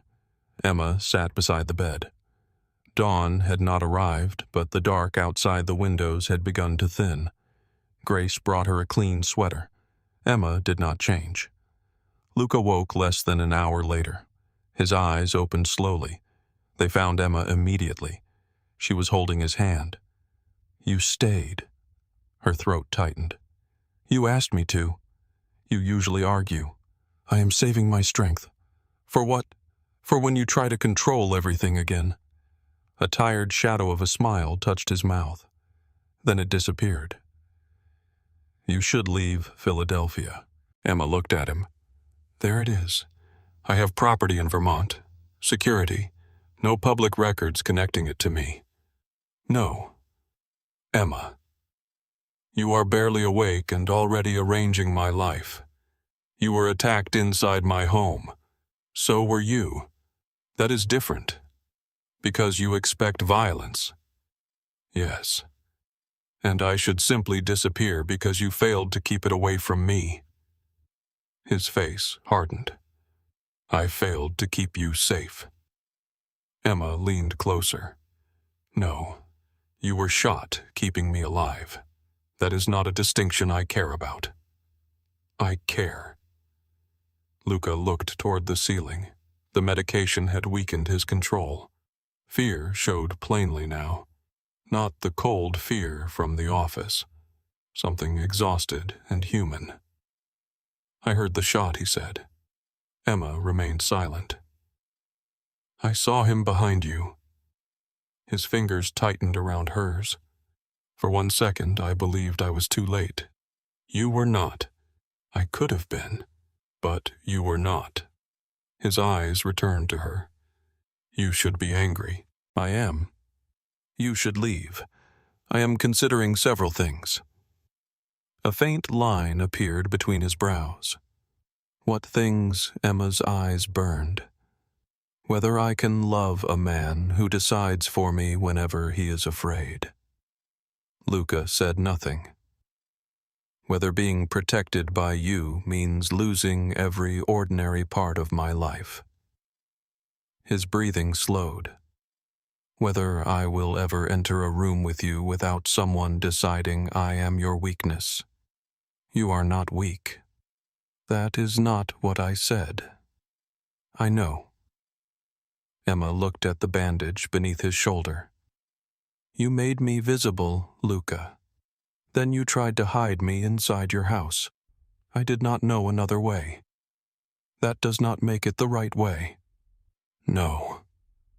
The answer came without defense. Emma looked at him.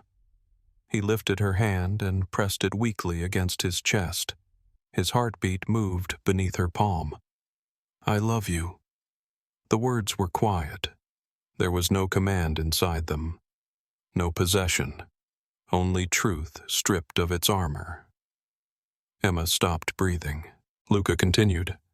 I loved you before I understood what it was. I noticed when you arrived early. I noticed when you lied about being tired. I knew which days you called your mother and which meetings made you nervous. His eyes did not leave hers. I told myself observation was not desire. Then Noah made you laugh, and every lie I had built around you collapsed. Emma felt tears gather. You do not get to say that while bleeding and expect me to forget everything else. I expect you to remember. All of it. All of it. The orders. Yes. The jealousy. Yes.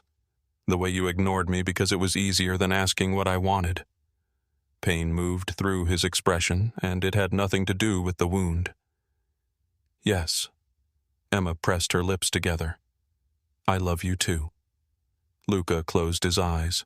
For 1 second, relief changed his entire face. Emma leaned down and kissed his forehead. But love does not give you ownership. His eyes opened. No, it does not make fear a reason to control me. No, it does not mean I stop choosing. Luca looked at her for a long moment. Then he said, Teach me. The words undid her more than the confession. She lowered her forehead to his. You are going to hate it. I already do. A knock sounded. Dominic entered carrying a sealed evidence bag and a black access badge. His jacket had been replaced. A cut marked his temple. How bad, Luca asked. Dominic looked at the bandage. Doctor says you live. I meant the house. 1 guard dead, 2 injured, 3 attackers dead. 1 alive but not interested in speaking. He will become interested. Emma looked at Luca. He saw the warning in her expression. Dominic placed the access badge on the table. This opened the service elevator. Emma leaned forward. The badge carried the logo of Moretti Harbor in Transit. The name beneath the photograph read, Warren Price. She knew him. Deputy Director of Corporate Security. He had attended monthly planning meetings in Luca's office. He had approved Noah's access assignments. He had signed the form for the camera upgrade on the executive floor. Luca's eyes became cold. Where is Price missing? Family wife believes he is in Atlantic City for a conference. Emma looked at the badge. He was the person who could access Noah's login. Dominic nodded. Price supervised the terminal where your file was opened. Luca's jaw tightened. Emma continued. He knew Noah worked on 15. He knew the system would record Noah's credentials. He built a false trail, Dominic said, to make Luca act against Noah. Luca looked toward the window. Emma saw the realization settle over him. You saw a rival before you saw a warning, she said. His gaze returned to her. Yes. No defense. No excuse. Dominic took a folded sheet from his pocket. There is more. Noah filed 2 internal reports about camera activity near Emma's neighborhood. Emma sat straighter. When 6 days ago and 3 days ago, both reports were redirected to Price. Luca's expression hardened. Where is Blake contained at the office? Bring him here. Dominic waited.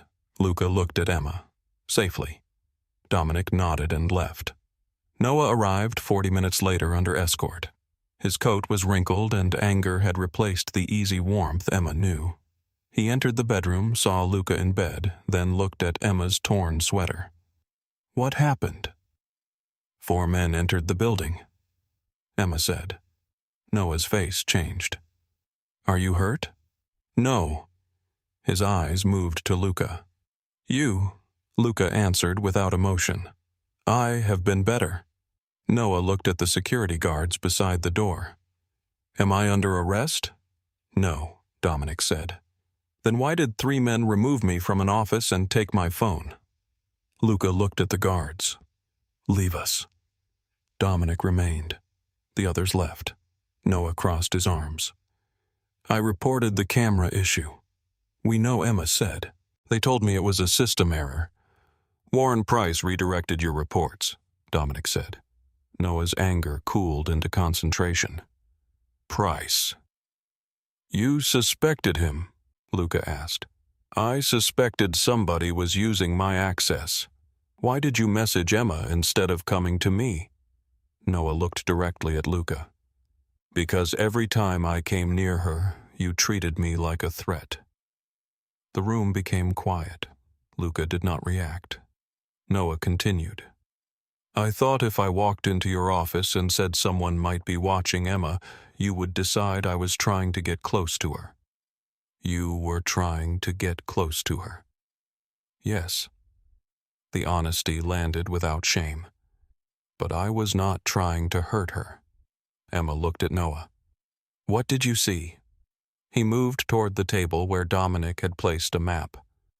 3 cameras near your train station changed direction during the same 2-hour period. One faced the street near your building. Another showed a dark sedan passing twice. Why would Price control city cameras? Emma asked. They are connected through a private neighborhood security contract. Moretti Harbor maintains part of the network. Dominic looked at Luca. Price oversaw the contract. Noah nodded. He also requested executive travel data last month. Said it was for emergency route planning. What data, Luca asked. Convoy schedules, private garage access, your secure call authentication. Dominic's face hardened. That explains the false warehouse report. Noah pointed toward the service elevator badge. He had enough access to duplicate private credentials, maybe more. Emma looked at Luca. Where would he go? Noah hesitated. There is an abandoned cold storage warehouse near Pier 14. Price sent 2 maintenance teams there last month, but the property is not listed under Moretti Harbor. Dominic checked his phone. Who owns it? Sloan. Cold freight, Noah said. Luca pushed himself upright. Pain crossed his face. Emma placed one hand against his chest. You are not getting out of bed. Victor Sloan is using Pier 14. You were shot less than 2 hours ago. He entered my home, and he wants you angry. The words stopped him. Emma looked at the badge, the false call report, and Noah's redirected warnings. This entire attack was designed to do more than take me. Luca studied her. Sloan wanted you to react, she said. He wanted you to send men into the city before you knew where the leak was. Dominic nodded slowly. A public war. Which would threaten the federal harbor contract, Emma said. Police, attention, investigations, delays, investors pulling out. Noah looked at Luca. He does not need to defeat you. He only needs to make you destroy the business he wants. Luca leaned back against the pillows. His eyes remained cold, but the anger inside them had changed direction. What would you do? He asked Emma. The question surprised everyone. Emma looked at him. You are asking me? Yes, not telling. Asking. She moved to the table. The map showed the river, the company warehouses, the private residence, and Pier 14. Warren believes Noah is still under suspicion. Dominic nodded. He does not know we found the badge. Then let him believe his plan worked. Luca watched her. Emma pointed to a small private airfield outside the city. Send a message through the compromised security system. Make it look like you are moving me out of Philadelphia. Where Dominic asked. Somewhere far enough to require a protected convoy. Somewhere Sloane would believe gives him one last chance. Noah studied the map. The airfield, yes. Luca's face hardened. You will not be in that convoy. Emma met his eyes. The message has to be believable. No. She folded her arms. You asked what I would do. I did not agree to it. You do not need to place me in danger. Use 2 vehicles. Make them believe I am inside one. Dominic considered. If Warren sends the route to Sloane, we trace the communication and identify everyone receiving it, Noah said. Luca looked at both men. What prevents Sloane from attacking the convoy? Nothing, Emma said. That is why the route is not the real trap. She pointed at Pier 14. He wants you emotional and isolated. Give him what he believes he wants. Dominic understood first. A meeting. Luca looked at Emma. You want me to go to the warehouse. I want Sloane to believe you came alone to negotiate for me. No. Emma waited. Luca exhaled slowly. No to you being there. I stay in a protected vehicle outside the main structure. No. Luca, you were nearly taken from my house, and hiding me now proves Sloane is right. It tells every person watching that I am something you move without consulting. His expression darkened. This is not about pride. No. It is about ending the threat. She stepped closer to the bed. This began because everyone decided I could be moved between men. Sloane thinks he can take me. You think you can hide me? Warren thought he could use my life as a path into yours. Her voice remained steady. I will not end this by waiting in another locked room. Luca looked at her for a long time. Fear and resistance moved across his face. Then he asked, What do you need? Emma glanced at Dominic.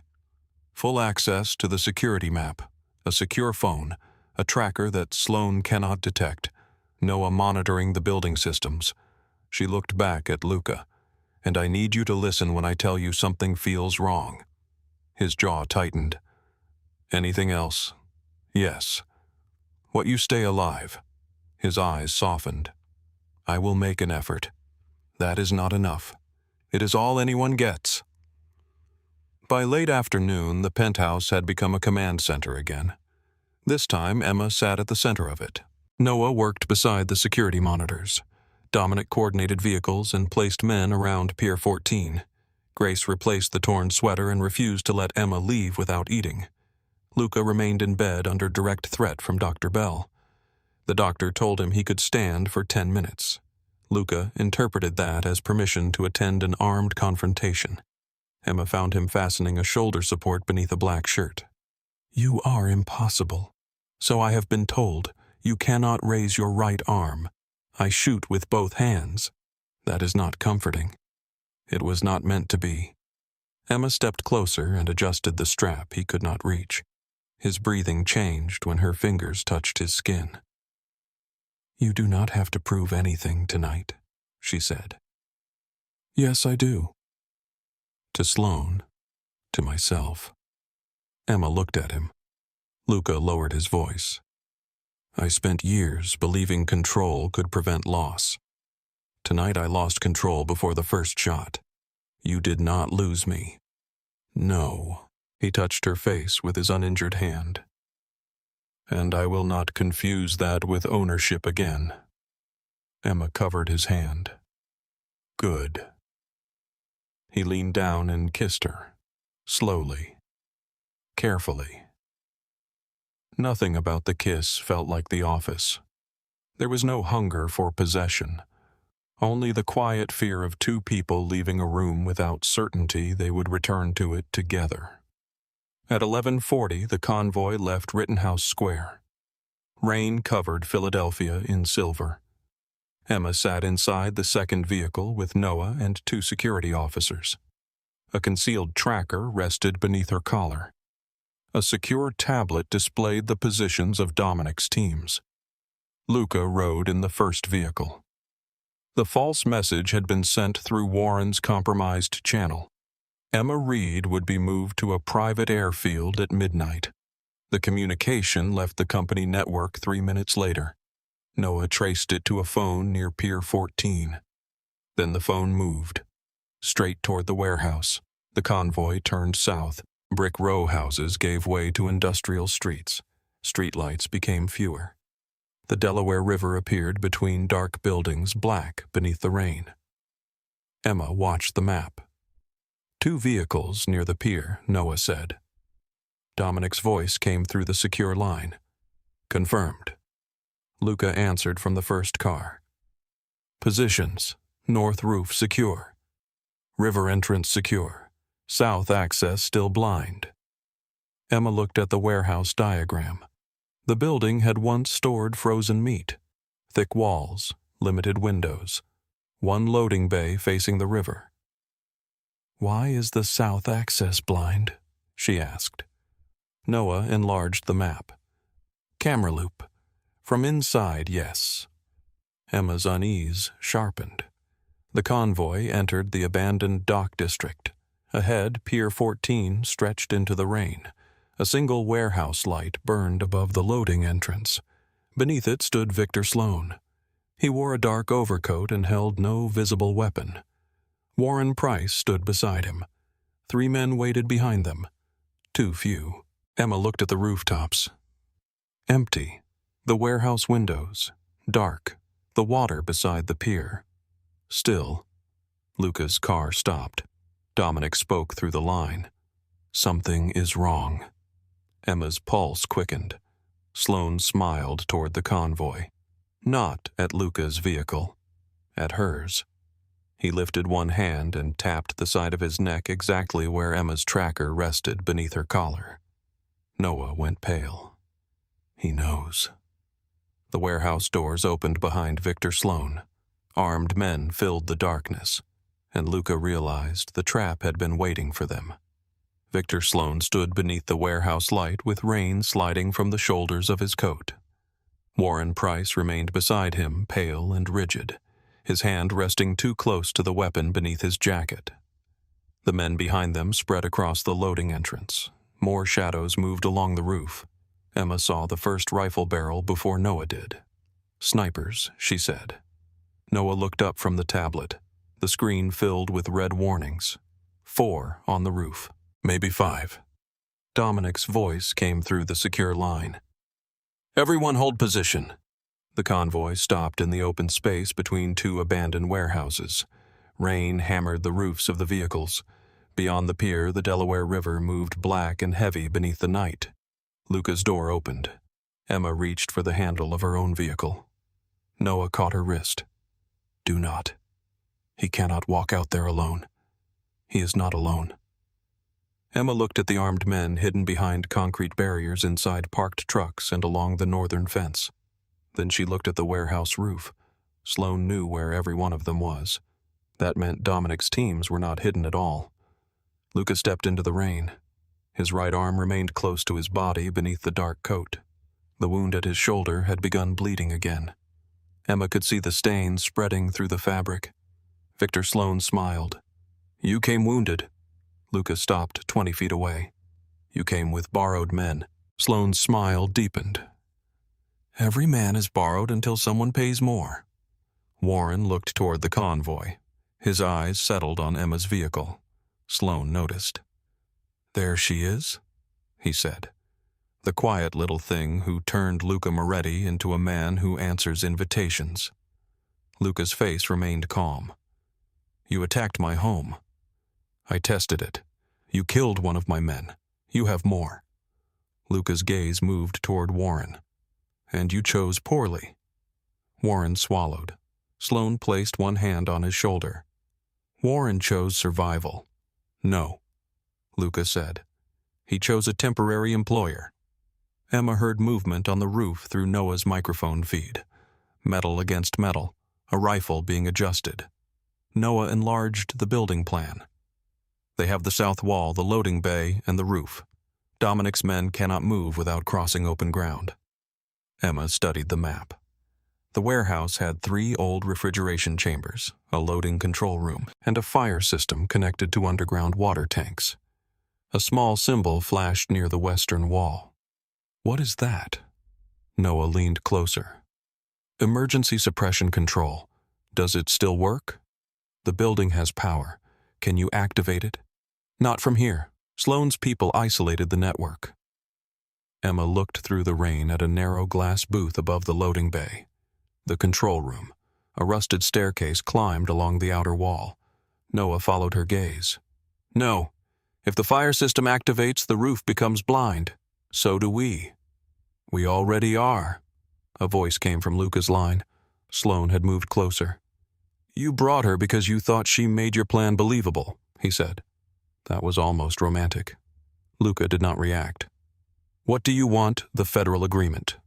River access, 3 warehouses, and Emma Sloane looked toward her vehicle. She walks away when I receive everything. Luca's expression did not change. You were never going to let her walk away. Perhaps I admire her. You do not admire anything you cannot purchase. Sloane laughed softly. You are finally learning. Emma opened the side storage compartment and found a compact flashlight, a security vest, and a small radio. Noah watched her. What are you doing? Changing what he can see. She spoke into the secure line. Dominic, can you get 2 men to the west wall without crossing the loading area? A pause followed. Yes, through the river lane. I need them beneath the control room. Luca's voice cut in. Emma, stay inside the vehicle. She looked through the windshield. You asked what I needed. This changed. That is why you need to listen. His silence lasted 1 second too long. Sloane noticed Luca's attention shift toward the convoy. His smile widened. She is speaking to you now, is she? Luca looked back at him. Emma continued. The fire suppression system can blind the roof. Noah cannot reach it remotely. I can reach the control room from the west stairs. No. Luca, you stay inside. Emma's voice hardened. If you force me to remain here, Sloane is right. I become the object both men are fighting over. Luca stood motionless in the rain. She continued. I am not your weakness. Let me prove it. The line stayed silent. Then Dominic spoke. I can cover her route. Luca turned his head slightly. Dominic stood near the first vehicle waiting. Pain moved through Luca's face. Not from the wound, from the choice. Finally, he said, 2 men with her. Noah stays on the system. If the route changes, she returns to the vehicle. Emma opened the door. Agreed. Sloane's men raised their weapons. Luca lifted one hand. She is moving because she is frightened. Sloane watched Emma step into the rain. She lowered her head and allowed one of Dominic's men to guide her toward the rear of the convoy. To Sloane, it looked like a retreat. To Emma, every step carried her closer to the west wall. The rain soaked her hair within seconds. Her shoes slipped on wet concrete. One guard moved ahead. Another followed behind her. Noah's voice sounded in her earpiece. 30 feet to the stairs. Sloane continued talking to Luca. You spent years making certain nobody knew your heart existed. I do not discuss my heart with men who sell loyalty. And yet, here you are. Luca looked toward him. Here you are too. Emma reached the western wall. The first guard opened a service gate hidden behind stacked pallets. The metal hinges groaned. A sniper turned toward the sound. Move, Noah said. Emma ran beneath the roofline as a bullet struck the concrete behind her. Dominic's men returned fire. The pier erupted. Gunshots tore through the rain. Luca dropped behind the front vehicle as Sloane's men scattered toward cover. Emma reached the staircase. The first step shook beneath her weight. She climbed. A bullet struck the railing. Metal sparked near her hand. Emma Luca shouted through the line, "I am moving!" The control room door was locked. She reached for the handle again. Nothing. One of Dominic's men fired at the lock from below. The shot shattered the metal plate. Emma pushed the door open and entered. The room smelled of rust, damp paper, and old machinery. A control board covered one wall. Most labels had faded. Red switches, black switches. A large glass panel marked emergency flood. "Noah, I see the old system map. Tell me what to press." "Power first. Upper left." Emma found the switch. The panel came alive. Lights flickered across the board. Main pump. Which one, center row? Yellow label. There are 3, the one nearest the pressure gauge. Emma pressed it. A deep mechanical vibration moved through the floor. Below, Sloane's men exchanged fire with Dominic's team. Luca remained behind the vehicle, one hand pressed to his wounded shoulder. Warren had disappeared into the warehouse. "Final release," Noah said. "Large red lever on the right." Emma grabbed it. Nothing happened. "It is locked. Safety pin beneath the handle." She found the pin and pulled. The lever dropped. For 1 second, the warehouse remained unchanged. Then the fire system exploded. Water burst from the roof pipes with enough force to knock one sniper off balance. Thick white foam poured across the loading bay. Lights snapped and died. Steam rose from old electrical units. The roof disappeared behind water and chemical mist. Dominic shouted into the line, "Move!" His men advanced. Luca crossed the open ground before Sloane could retreat. Emma watched from the control room as Luca reached him near the warehouse entrance. Sloane fired. Luca turned aside. The bullet tore through his coat. Luca struck Sloane's wrist with his injured arm, grimacing as the weapon fell. He drove Sloane against a steel support column. Sloane reached for a knife. Luca caught his hand. For a moment, the 2 men struggled in the white foam and rain. Then Luca forced the knife away and struck him once across the face. Sloane fell. Luca stood over him with a gun aimed at his chest. The entire pier seemed to pause. Sloane looked up and smiled through the blood at his mouth. "Do it." Luca did not move. "You know you want to." The gun remained steady. Sloane laughed. "She did not save you. She made you weak enough to hesitate." Luca looked toward the control room. Emma stood behind the wet glass. Their eyes met across the warehouse. Luca lowered the weapon slightly. "No," he said. "She gave me a reason not to become you." Sloane's smile disappeared. Sirens sounded in the distance. Not local police. Federal vehicles entered through the northern gate. Dominic had prepared more than an armed response. Agents crossed the pier with weapons raised. Sloane looked toward Luca. "You brought them here. You confessed to extortion conspiracy and attempted murder in front of 6 recording devices." Sloane glanced at the warehouse roof. Tiny cameras remained hidden beneath the lights. Luca leaned closer. "You wanted me angry enough to destroy my own business." He stepped back as agents reached them. "You should have remembered that I built it before I inherited anything else." Sloane was dragged to his feet. Warren appeared near the western stairs. He grabbed Emma before she could leave the control room. His arm closed around her throat. A gun pressed beneath her jaw. "Back away," he shouted. Noah's voice broke through her earpiece. "Emma!" Warren pulled her toward the door. "You ruined everything." Emma looked at the control panel. A set of crane controls rested beside the fire system. Through the window, a cargo hook hung above the outer platform. Warren forced her closer to the stairs. "You should have stayed behind your desk." Emma reached toward the crane switch. Warren tightened his arm. "I said move." She pressed the control. The cargo hook swung across the platform. It struck the control room door with a violent crash. Warren lost his balance. Emma drove her heel into his shin and twisted free. The gun fired into the ceiling. Noah reached the top of the stairs with one of Dominic's men. He tackled Warren before the man could aim again. Emma stepped back against the wall, breathing hard. Noah pinned Warren to the floor. "You all right?" Emma nodded. Below them, Luca was already moving toward the stairs. He climbed, despite the blood running down his side. When he reached her, he stopped. For one terrible second, his hands hovered near her shoulders, as though he was afraid to touch her. Emma closed the distance herself. Luca pulled her against him. His breath shook once near her hair. "I told you to return if the route changed. I changed the route. You could have been killed. So could you. That is different." Emma pulled back and looked at him. "No."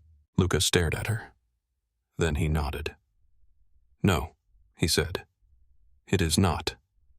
3 nights later, the ballroom of a closed hotel near Washington Square filled with men and women who controlled more of Philadelphia than newspapers would ever print. Union leaders stood beside developers. Attorneys spoke quietly with men who had never entered a courtroom through the front door. Political intermediaries watched every entrance. Emma arrived beside Luca, not behind him.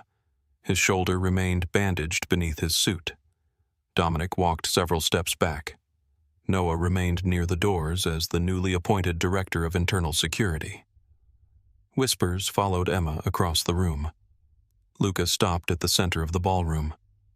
Victor Sloan's arrest had already fractured his organization. Warren had begun speaking before sunrise. Names, accounts, warehouse records, bribes. Luca looked around the room. Sloan violated the rules that keep this city from becoming a graveyard. The whisper stopped. "He corrupted my company. He attacked my home. He targeted a woman who had no part in his dispute." His gaze moved to Emma. "She is under my protection." The room remained silent. Luca continued. "But she is not my property." Emma felt the words move through the crowd. "She stands beside me because she chooses to. Anyone who threatens that choice answers to both of us." No one spoke. They did not need to. The message had been delivered. 3 days later, Emma returned to Moretti Harbor and transit. The executive floor went quiet when the elevator opened. She walked past the reception desk, past the employees who tried not to stare, and stopped outside Luca's office. Her workstation was gone again. For 1 second, the old pain returned. Then Luca opened the door beside his. A new office waited inside. Her name was printed across the glass. Emma Reed, Director of Executive Operations. Her brass lamp sat on the desk. Walter's fern rested near the window. The city stretched beyond it, bright beneath a clear morning sky. Emma looked at Luca. "You moved my desk again. I prepared an option. You did not ask me." His mouth shifted. "I was told that was a problem, and if I refuse, I move it back." Emma studied him. That must have hurt. More than the bullet. A laugh escaped her. Luca watched her with the same intensity as the first morning, but there was no anger in it now. Only wonder. Noah appeared in the doorway holding 2 coffee cups. 1 cream, 2 sugars. Emma accepted 1. "You remembered. I pay attention." Luca's eyes moved to the cup. Noah looked at him. "You are improving. Do not test it." Emma shook her head. Noah smiled, but something quieter lived behind it. "For what it is worth, I never had a chance." Emma looked at him. "It was never about winning." "No. You reminded me what it felt like when someone noticed." Noah nodded toward Luca. "Make sure he keeps doing it." Luca heard. He said nothing until Noah left. Then he looked at Emma. "I will." That evening, the 2 of them stood beside the windows of her new office. Philadelphia glowed below. Traffic moved along Market Street. The Delaware reflected the last light of the day. Luca reached for her hand. Then he stopped. The pause mattered. Emma placed her hand inside his. "For almost a year," she said, "you barely looked at me. I looked. You hid it well. I was a coward. No one in this city would believe that. They do not know me the way you do." Emma leaned against him. "What do you see now?" Luca looked at her before he looked at the city. "Everything I was afraid to want." He kissed her slowly. No closed door. No command. No fear disguised as control. Outside, Philadelphia moved beneath winter lights. Inside, the most feared man in the city stood beside the woman everyone had once overlooked. For years, Luca Moretti had entered every room searching for danger. Now he entered every room searching for Emma. And Emma was no longer waiting for anyone to see her. She had learned how to take her place.